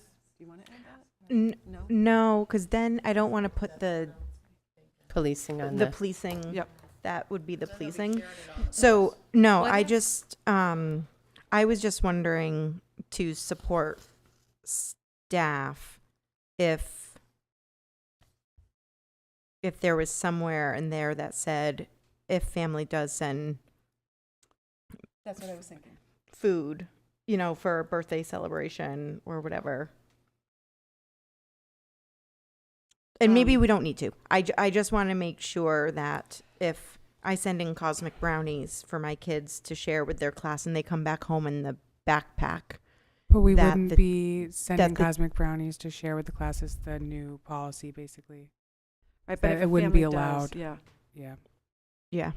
Oh, so something to support the staff and the teachers to, make this a So policy families for- know, like, if you Yeah. do send it in, we're not going to be distributing it. And you could pick it up at the end of the day. Or Yeah, you don't send even, home they with your can go child. back. Yeah. And maybe it doesn't have to. I'm just want to make sure that. I had, Yeah. I- I'm a Michelle? little concerned about, snacks are very expensive these days. What about families that can afford to buy snacks? Are you saying that the teacher would have to provide their own snacks based on the resources that the school has? Or would you be, or like how, Guess what I'm would not clear logistically? because I Yeah. would, I Yeah. mean, I would buy a box of pretzels myself at BJ's and Right. have food available for those students. But through So it your would be on own me. funds? But would I be in, We would not want staff, and I know teachers spend their money, I know IAs do, administrators spend their money, right? Like I buy lunch Yeah. and, we don't want people to do that. We want to teach healthier eating habits to our kids. We want to adhere to nutritional guidelines. So I'm suggesting perhaps we can kick this back to the admin team to talk with the principals, who can in turn talk with teachers. What can we do so that everyone's following this guideline and we make sure that no children are hungry in school, right? We'll Right. stick with our principles. What are keep kids at the center and let's think about long-term implications. We don't want to sign ourselves up for a huge new cost, especially not but I think we can manage this. Yeah. Um, Yeah. I'm sorry. Yeah, go ahead. Yep. I had actually heard about this, and Yeah. I had heard it, and I knew that I didn't know a darn thing about it, and I was Yeah. waiting to learn about what it really is. Yeah. And it does, because I have, bought snacks for the first grade classroom, and you can always, you feel nice contributing. Right. And I always try and lean on the side of something that is not full of all kinds of wild sugars, just at the mercy of the teacher even, why would we do that? But, so am I not seeing something in those guidelines that might let us contribute in some way? And again, you're absolutely right. We need to clarify it. So the policy is clear. No food comes from home for sharing purposes, and I will make sure the principals are really clear. I'll make sure in my communication about updated handbooks, we are clear. There are other mechanisms. We can see if there's money in a school discretionary line. We can see if the PTOs might be interested, right? If the PTOs work with the school and they say, let's do a snack thing, then they work with the school, they purchase snacks, they donate them to the school, you accept them, and then the kids have snack. So I think, again, I feel confident the administrative team working with principals and teachers, we can come up with some solutions so that no child is hungry at snack time and we don't erode what I think was a really good updated wellness policy. Mm-hmm. And when we were sort of debating in the committee, I was at first, I was like, oh, this doesn't feel great. I'm thinking like, we were even part of the wellness plan about like not using food as a reward, right? Like pizza parties and things like that. But the more we talked about it, the more it made a lot of sense, like with the goal, the outcome goal. And so there might be some logistical pieces that we've got to figure out. But I think the outcome is just like healthy schools, healthy choices. But I can see how that would pose a logistical issue for you. So I'm sure we could figure out a way. Yeah, I just wanted to have it be universal, Mm-hmm. and when it comes out of the lunchbox, it's not. Right. Mm-hmm. And Correct. this For is the just afternoon bringing snack. for And sure. I facing, having a lived shouldn't- experience of 5-year-olds all the way till 3:15, they get hungry. Yeah. They eat lunch at 11. You shouldn't Sure. have Oh, to yeah, for take sure. that out of your pocket either. So. Dinner is after school at our house. They come home Right starving after at school. 3:30, I and mean, that's they first eat at dinner. 11:30 in the morning, so it makes First sense dinner. that they need Yes. something at I think one big aspect of this is, again, bringing it in to share with other children. And that's opening it up where, it's not as scrutinized. So if they're bringing in their own snacks for It's their themselves, snack. there's no purview over that. That's just, obviously, Except for the fact that there won't be consistencies, and that's one of the Right. challenges. Right. Somebody will have a strong feeling that they get this and I have Right. that, or I don't have That's anything. right. So I Right. feel confident that we can keep talking and Yeah. figure Yes. this out. That's a But very I just important wanted to point conversation. out that that is a major Agreed. change in terms of Yeah. at Yeah. least Yeah. up Yep. to the early childhood classroom. Yeah. Thank you. It sounds like you already have some ideas, Yep. Patricia, so we can make sure that that this is okay. Let's see. Sorry. I think think it's just the the- appendix, Appendix G on page 38. Appendix. Okay, Appendix G, page 38, discipline of students with disabilities. Do you want me to do the intro on Yep. this? So, you'll remember that last year was the district's, it was the district's turn to go through a civil rights audit related to students with disabilities. Nancy Parlaklosh led our participation in that. We came out really well. However, our prior appendix regarding the discipline of students with disabilities or suspected to have disabilities was not meeting current DESE requirements. So lots of work on the part of Ms. Parlaklosh, back and forth with DESE. I didn't do the red line. I just plunked in because it wouldn't have, it was just, it's a rewrite. This makes clear how the district will engage with students and families when the student has a disability. And at the end, there's a section about if the student is suspected of having a disability. Students with disabilities have additional protections available to them, and the district must ensure that those protections are preserved. Mm-hmm. So in short, essentially, if a student has poor behavior, does something, then a team will meet and determine whether or not the behavior is related to the disability. You If got it is related to the disability, they will create a plan and do an assessment and provide more support, and they will have maybe a different outcome of discipline. And if it is not related to the disability, then they would go through with the usual discipline. Mm-hmm. Well said. Yep, well said. Everyone feel good about this? Do we vote on each Separately? Or handbook Yeah, I would say independently? let's before we lose track of Yeah. this, I would say let's do a vote on that. Yeah. And I had talked with the policy subcommittee. If you're open to it, it would help me tremendously if you were to have a motion, something like, we approve the yes. updates as amended, and give the superintendent discretion to clean up any typographical or grammatical.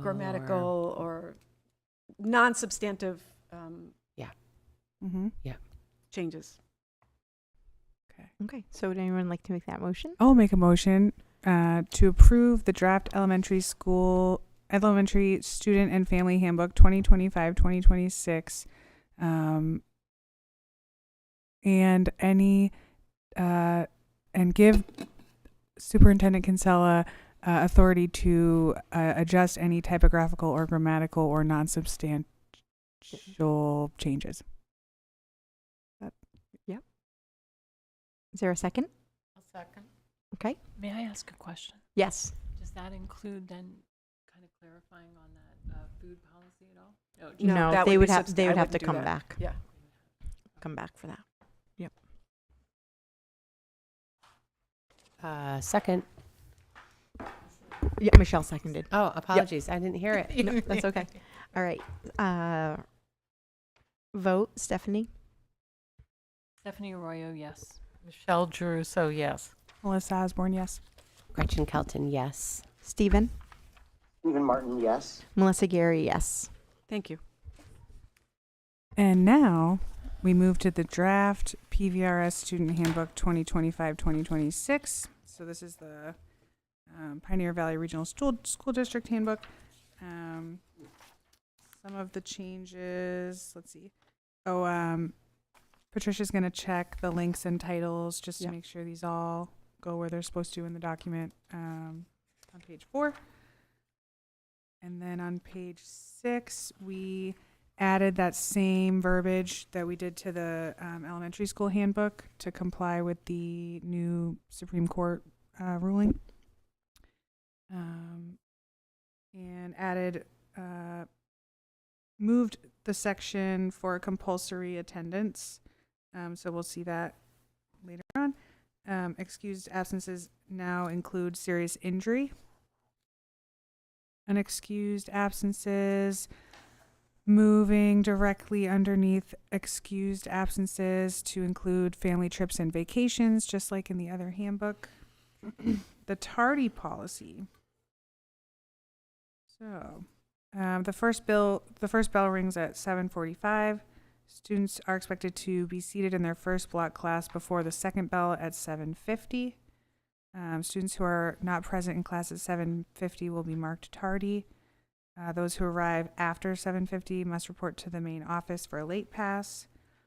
In order for it to be excused, the student must present a note from their parent guardian explaining why they were tardy and what time they would be arriving. And the only reasons considered valid for an excused tardy are the same for an excused absence. So doctor's appointments, etc. And students who have missed more than a half hour of instructional time in a marking period Full due hour. to unexcused tardies may be excluded from extracurricular activities, including athletics, for the remainder of the marking period. Additionally, accumulating 6 unexcused tardies of 10 minutes or more will be equivalent to 1 unexcused absence, which may affect a student's academic standing. And so an unexcused tardy, all of the excused tardy reasons and excused absences are pretty comprehensive. So for an unexcused tardy,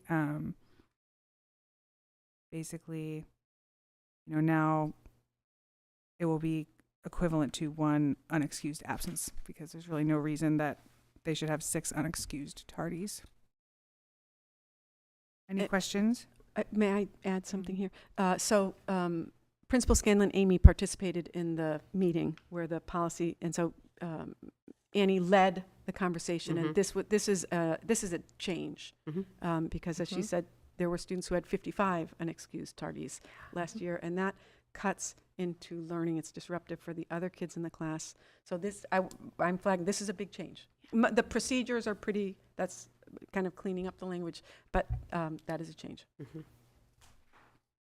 And then for procedures, first block teachers will take attendance each morning and will either electronically record the names of those absent or call the main office to report the names.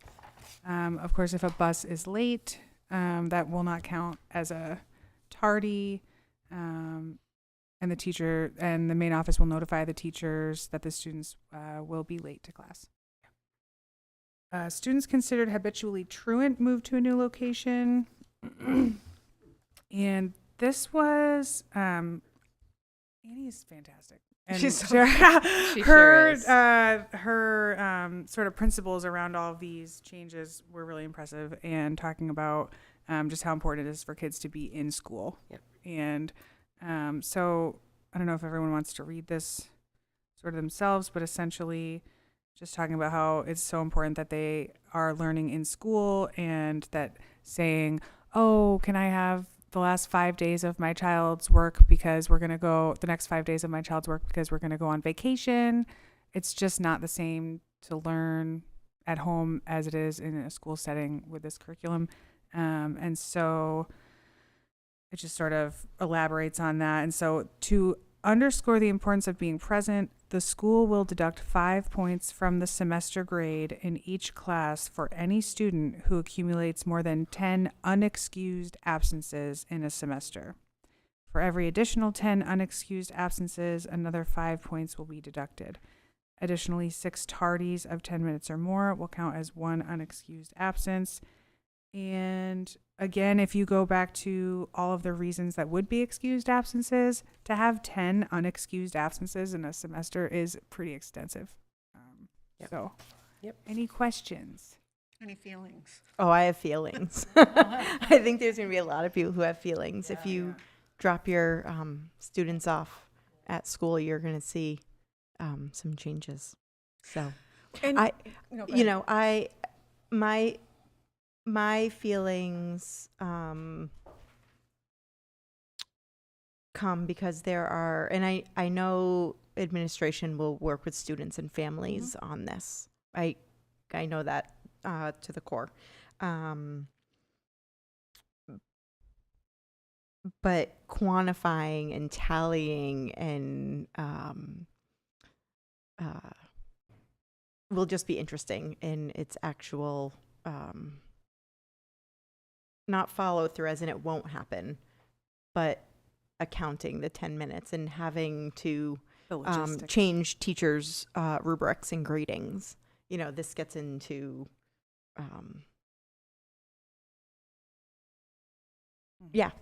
there's just a lot of layers. And in this committee meeting, when we first read this, also I my initial gut reaction was, oh, 5 points off the grade. That sounds really harsh. And what if there's a random circumstance where a child is not coming to school because there are domestic issues at home and they just can't get, themselves. There is a caveat in here that at the discretion of the principal and the superintendent, they can make obviously, exceptions Yes, depending on each kid's situation. yes. We hear a lot, because I'm new to this area, right, about the heyday, the glory days of Pioneer.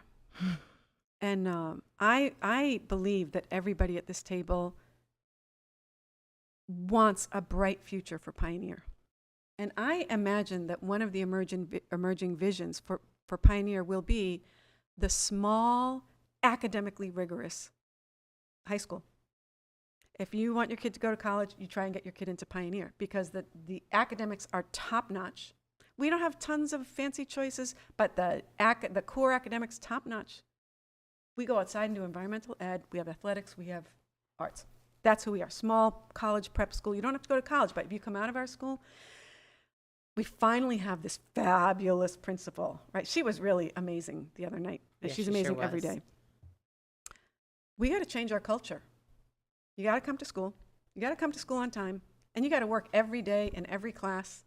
And if we all do that, the program improves. And this is some of the cultural change. Like, you want Pioneer to be up here in terms of an academic program. Everyone's got to show up all the time. Teachers have to be prepared. And that's how we make the change. This is great stuff too. I mean, in the real world, if you're late for work every day, as someone Good who, lesson. many people at this table, manage large groups of people.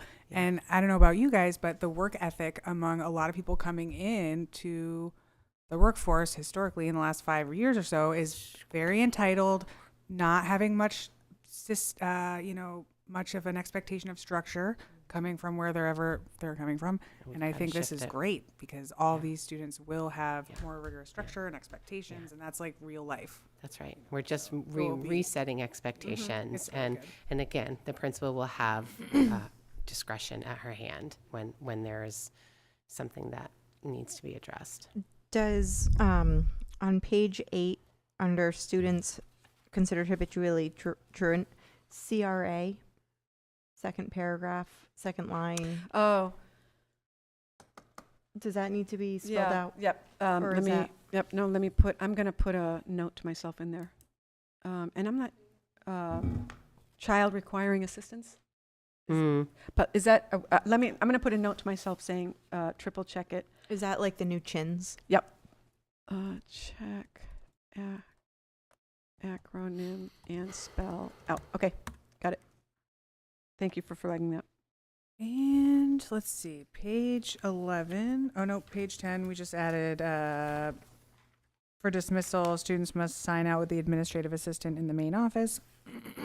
Graduation requirements changed a little bit because the MCAS is no longer required for graduation competency. And So, there, students going into,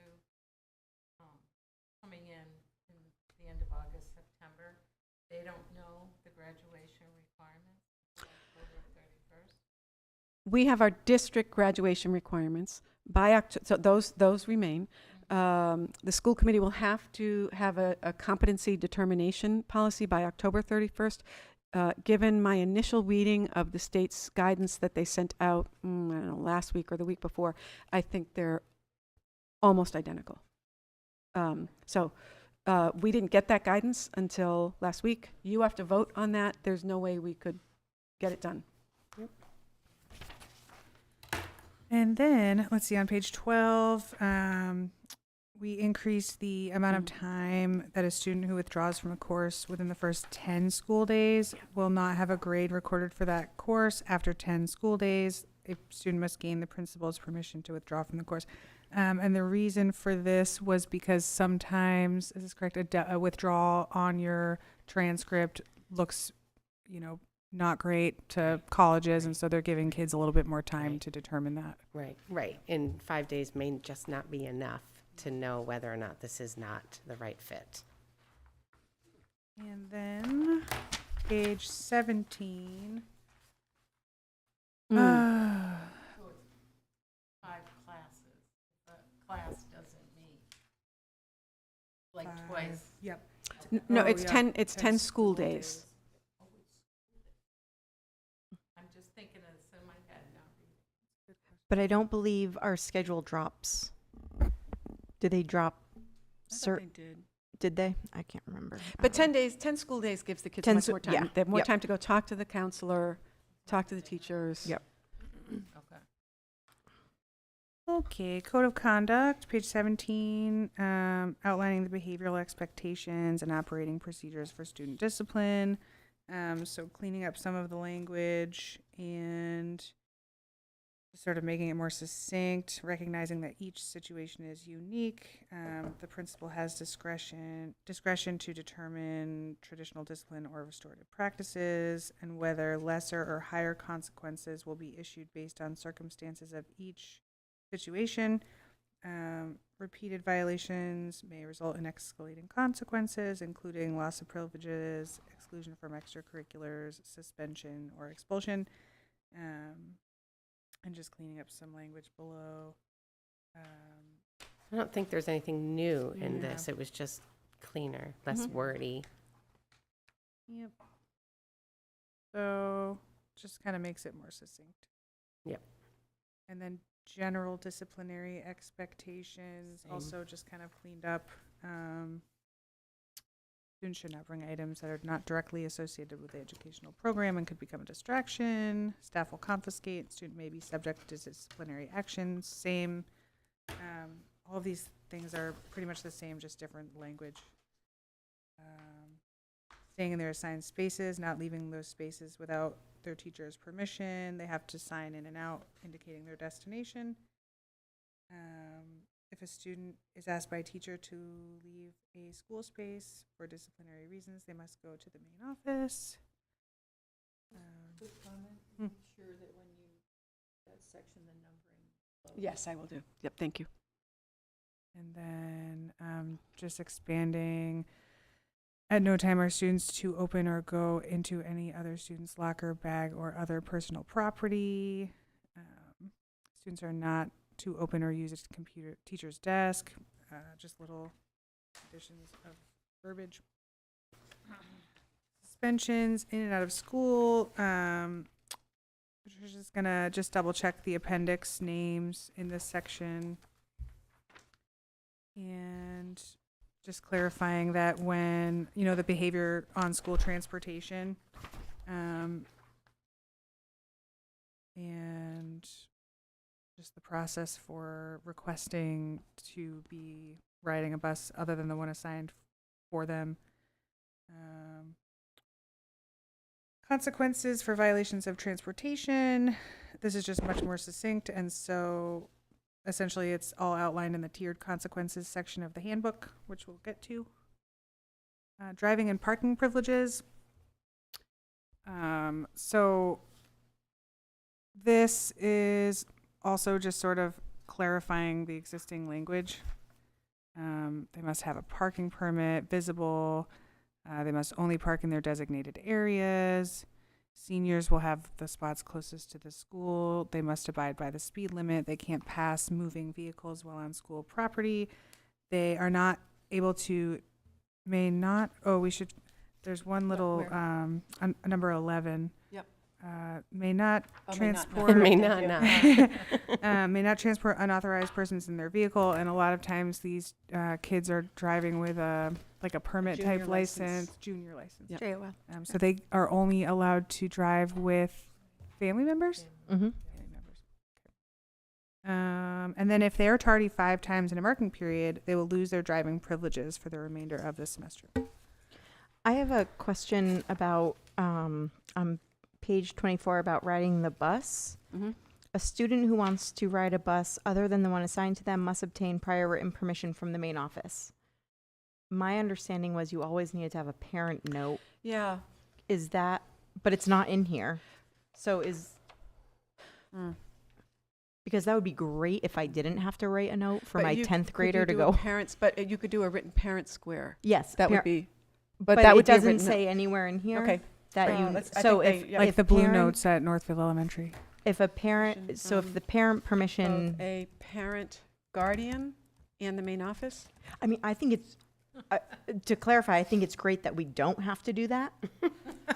For my legal purposes and insurance purposes, I think you found something very important, Ms. Gary. What if it says, must obtain prior written permission from both the parent guardian and the main office? Yes. Prior written permission can be a parent. The extracurricular advisor or coach will also be notified. The second violation would be that the student would have to let their parent or guardian know. Now their phone would be held in the office until the parent guardian retrieves it. If they're involved in extracurriculars, they'll notify the advisor or the coach. And at the principal's discretion, they will either participate in a service learning project or not be allowed to participate in any school-related extracurricular activities, including athletics, for 3 calendar days. So, if the second violation happens the day before a major game and they're like the star, batter on the team or something, it could be, one or the other. So maybe they would be doing a learning project. Third violation, held in the office until a parent retrieves it, not be able to participate in a school-related extracurricular, including athletics, for 5 calendar days and a service learning project. And they would have a phone plan, which would include leaving their phone in the office in the beginning of the day, and subsequent violations, additional consequences up to and including suspension. So the idea is that when kids are coming to school and they're saying, "Oh, I pouched my phone," and they didn't, they're coming to school. I forgot which one of you said it, but starting their day with a falsehood. I Yeah. think you said that. Yeah, and that doesn't feel good. These kids coming to school and the first thing they do would be, "Oh no, I pouched it. Oh, I forgot it at home." But then maybe they have it, and so this pressure around extracurriculars is probably going to help dissuade that, because as soon as they do that, their coach would know. And so someone, for example, if they were in a play, this was an example I think one of you gave was, if they're coming up for auditions and 2 students audition and they're both great, one person might have had, "Oh, you're coming up on your 3rd violation. It's too risky to give you that main part because you might not be able to do it." Right. And so there's like sort of an onion layer of reinforcement. And then extra support too, right? So from the band leader and the coaches to say, come on, you have to follow the rules if you want to do these things. Extra support for the rest of administration. One thing I thought about since our meeting was, does this Just in case anybody wondered. include like Apple Watches as a phone? Yes. Yeah. It's okay. all personal electronic devices. Okay. So that's that. Any questions about that plan? The only thing I thought of too is the logistics of the yellow tag. What if trying to think of, yeah, how could, like a laminated kind of keep it in your backpack kind of thing? Yeah. Oh, no, they do student ID, but they don't have to wear them. No, but I think they use them for lunches. Scan them, I don't know. Thank you for all your work on this. I can tell that They it's work, been- really. The yeah, policy has been working so hard. It's really, we appreciate you. I'm stuck on page 34 about extra athletics and extracurriculars. Consistent with MIAA rules, are these exceptions from the MIAA, or are these exceptions 1, 2, and 3 that the school put together? One would be us, because not all schools, I can't imagine the Right. MIAA talks about that. Because 2 is what I'm thinking about in practicality, and I'm thinking my personal experience, lived experience. Oh, Sorry, go ahead. So Carter has a 8 a.m. orthodontist appointment every 6 weeks. So does that mean every time I need to write a note for an exception? And yeah, in addition to the medical excused, because it's so Only if it's So- more than 2 hours missed. cannot be scheduled at any when the appointment does not cause the student to miss more than 2 hours Yeah. of school. Does not. Am I reading that wrong? So this means for every medical appointment that he has, I need to write a note to ask for an exception, even though he hasn't missed In order to participate in sports later that that day, if he were to or a come game. in because he had an orthodontist. I think it's appointment. only if he's missed more I than think 2 you're right, hours. 2 hours. But what if you're like 2 hours and 10 minutes? It's 2 hours, right? There's At got to the be a orthodontist. cutoff.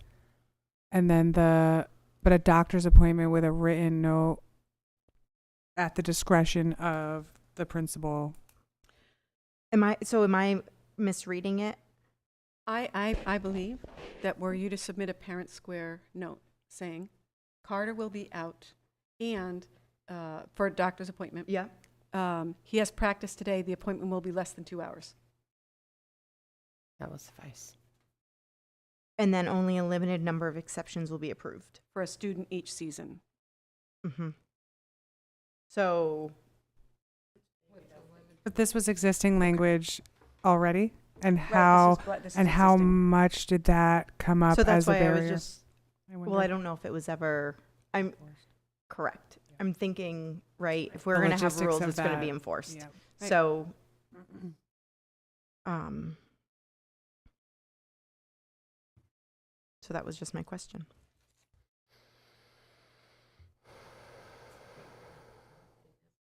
Because how I'm reading it, when the appointment does not cause the student to miss more than 2 hours of school. So if the student's not missing more than 2 hours of school and there's a medical appointment, I guess why am I still asking for an exception? If it was more than 2 hours, right? So, which is, I totally understand, right? He's out for a half a day, right? So- Or something. Right, you're saying this if the appointment's an hour and a half and he's already got a medical note, so that's an excused tardy. Would you have to also say? According to this, it's still Yeah. saying I still need to write a note to ask for that exception. And I wonder if I could ask Annie to clarify to families, just when you send the note, remind us, Yeah. your student has a practice that day, Right. you know, this is, the appointment's under 2 hours, we're all good, right? If the student has to miss more than 2 hours of school, they're not going to go to practice. And maybe during the meetings that the athletic department has in the beginning of the year with Right. all the parents and Mhm. students, maybe they can highlight this piece. Um, We're almost done. Any other questions on that number piece? 2. And if we vote, when we vote to approve this, is there any amendment that clarification or no? There wouldn't be any. For that one? Yeah, no. Nope. Okay, I was cool. just looking for Yeah. clarification. Yeah. I think that's And- it, other than Appendix G being There was a added not, I removed the not. I Oh, think the you can not just was- say as as yeah, amended. yeah. I think that's it. Yeah. Then the last appendix completely revised was what we already went Yep. through about discipline of students with disabilities. So. Any questions? I would like to make a motion to approve the draft PVRS Student Handbook 2025-2026 Pioneer Valley Regional School District with minor amendments that are not substantial, for grammar. Oh, giving the superintendent. Yeah, giving the superintendent make. the permission to make grammatical changes that are not substantial. As amended. As amended. And yes. And yes. And granted permission to the superintendent. Okay, sounds good. I'll second it. Sorry. It is Now we're hanging in. 7:40 Yeah, this- something We knew it after would be a long meeting. Good God. This makes me miss policy subcommittee. Okay, Stephen has left the meeting, so we can go back to just, yep, yeah, right, yeah. So, we had a motion and a second, Yes. right? Okay, so all in favor? Okay, thank you. Great. Thanks. Thank you so much, Well really. done. The subcommittees, all of the subcommittees are doing the hard work. Thank you. Thank you, thank you. Okay. Okay, gifts to school, field trip to Let's be DC. super quick. Elaine Smith has made a generous donation of $100 to support the trip to Washington DC. I would respectfully request that the school committee approve it. I would like to make a motion to accept the donation as presented and to deposit the money in the PVRS student activity account to fund expenses related to the PVRS field trip to Washington, D.C. Second. Oh, all in favor.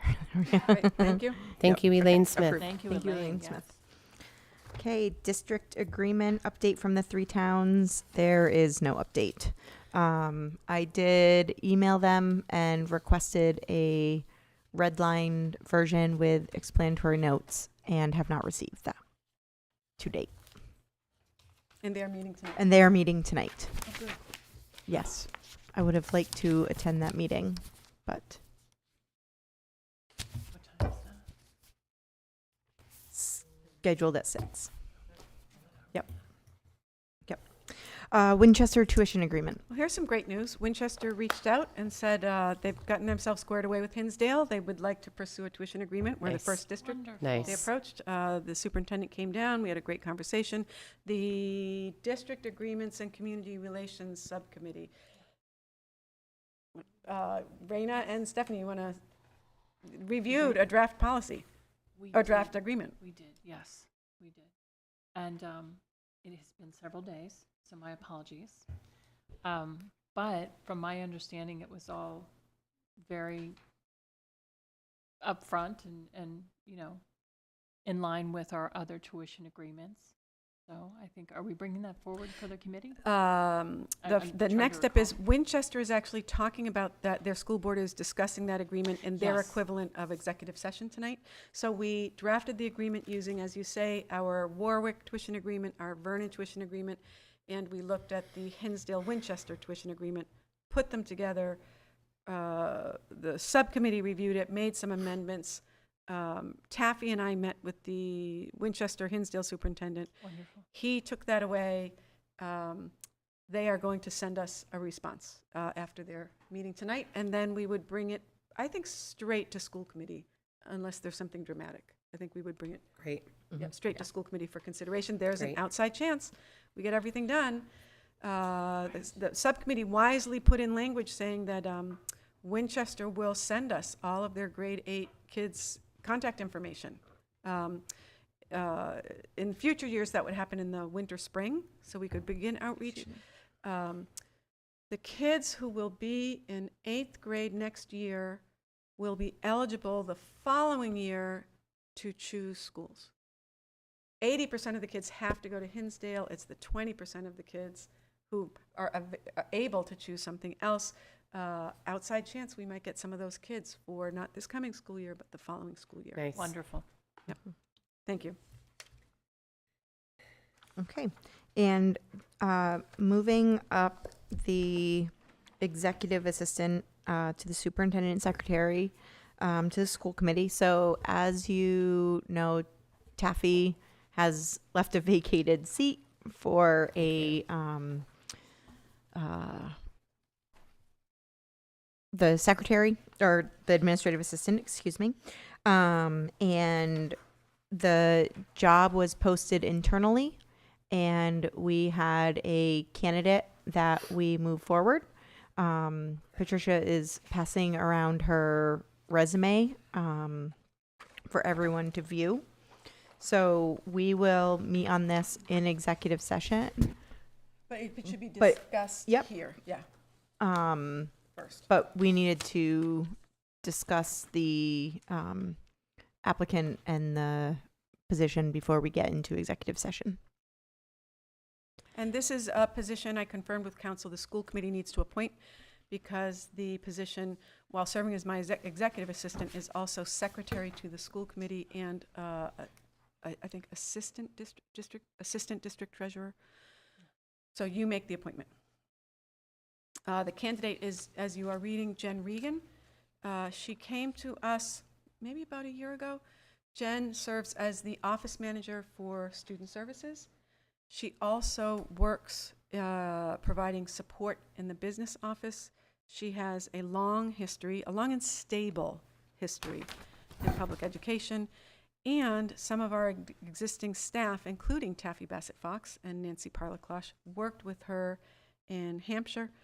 I reached out to the outgoing superintendent from Gateway to ask her about her experience working with Jen Regan, and she provided a glowing recommendation from Jen. My own experience with her has been very positive.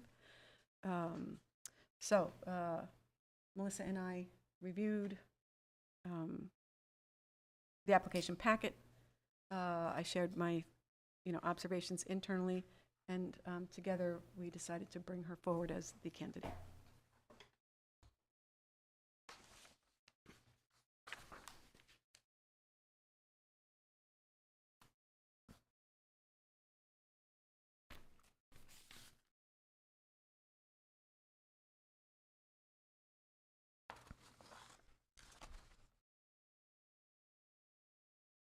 I'm just allowing space for everyone to read through it.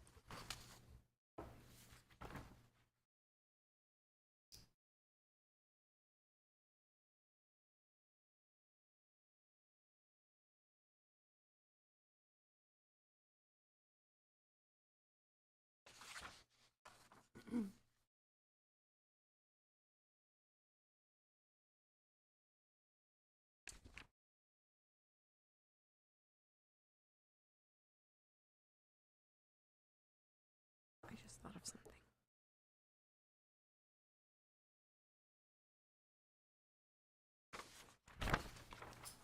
Nice.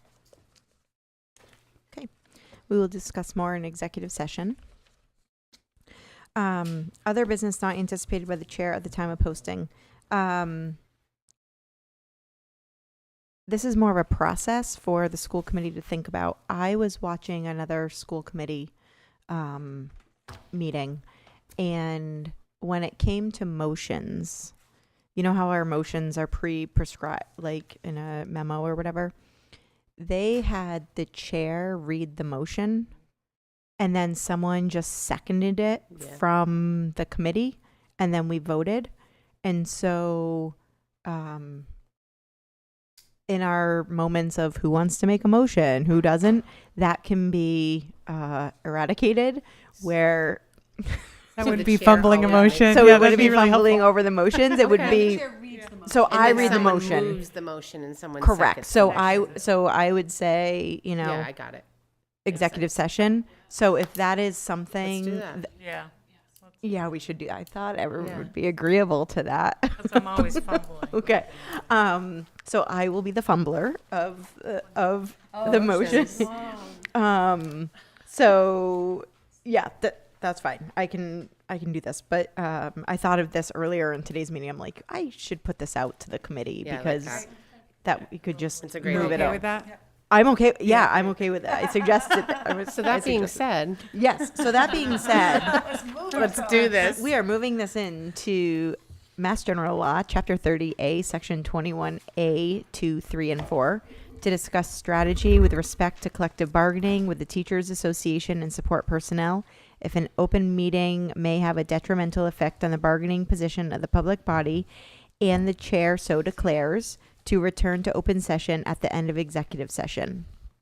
B, Mass General Law, Chapter 30A, Section 21A2, to conduct strategy sessions in preparation for negotiations with non-union personnel, Director of Finance and Operations, Director of Student Services, Executive Assistant to the School Committee and Superintendent. Does that also need to say, and the chair so declares may return to open session at the end of executive session? C, Mass General Law, Chapter 30A, Section 22FG, approval of executive session minutes, 7/17/25. Vote to return to open session at the end of executive session. I will entertain a motion. So moved. Second. Roll call, because we're going to Stephanie executive. Arroyo, yes. Michelle Jeruso, yes. Melissa Osborne, yes. Gretchen Kelton, yes. Melissa Gary, yes.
Okay, all right, and welcome back. So I will make a motion to approve the MOA with the PVASP work hours for 2025, 2026. I'll second the motion. I'll Move the motion. I'll move. I'll I'm s- move. I'll Move the second. motion. Okay. And then, did you get the second? I second it. Yes. You got that? Okay. All in favor? Unanimous? Lovely. Okay.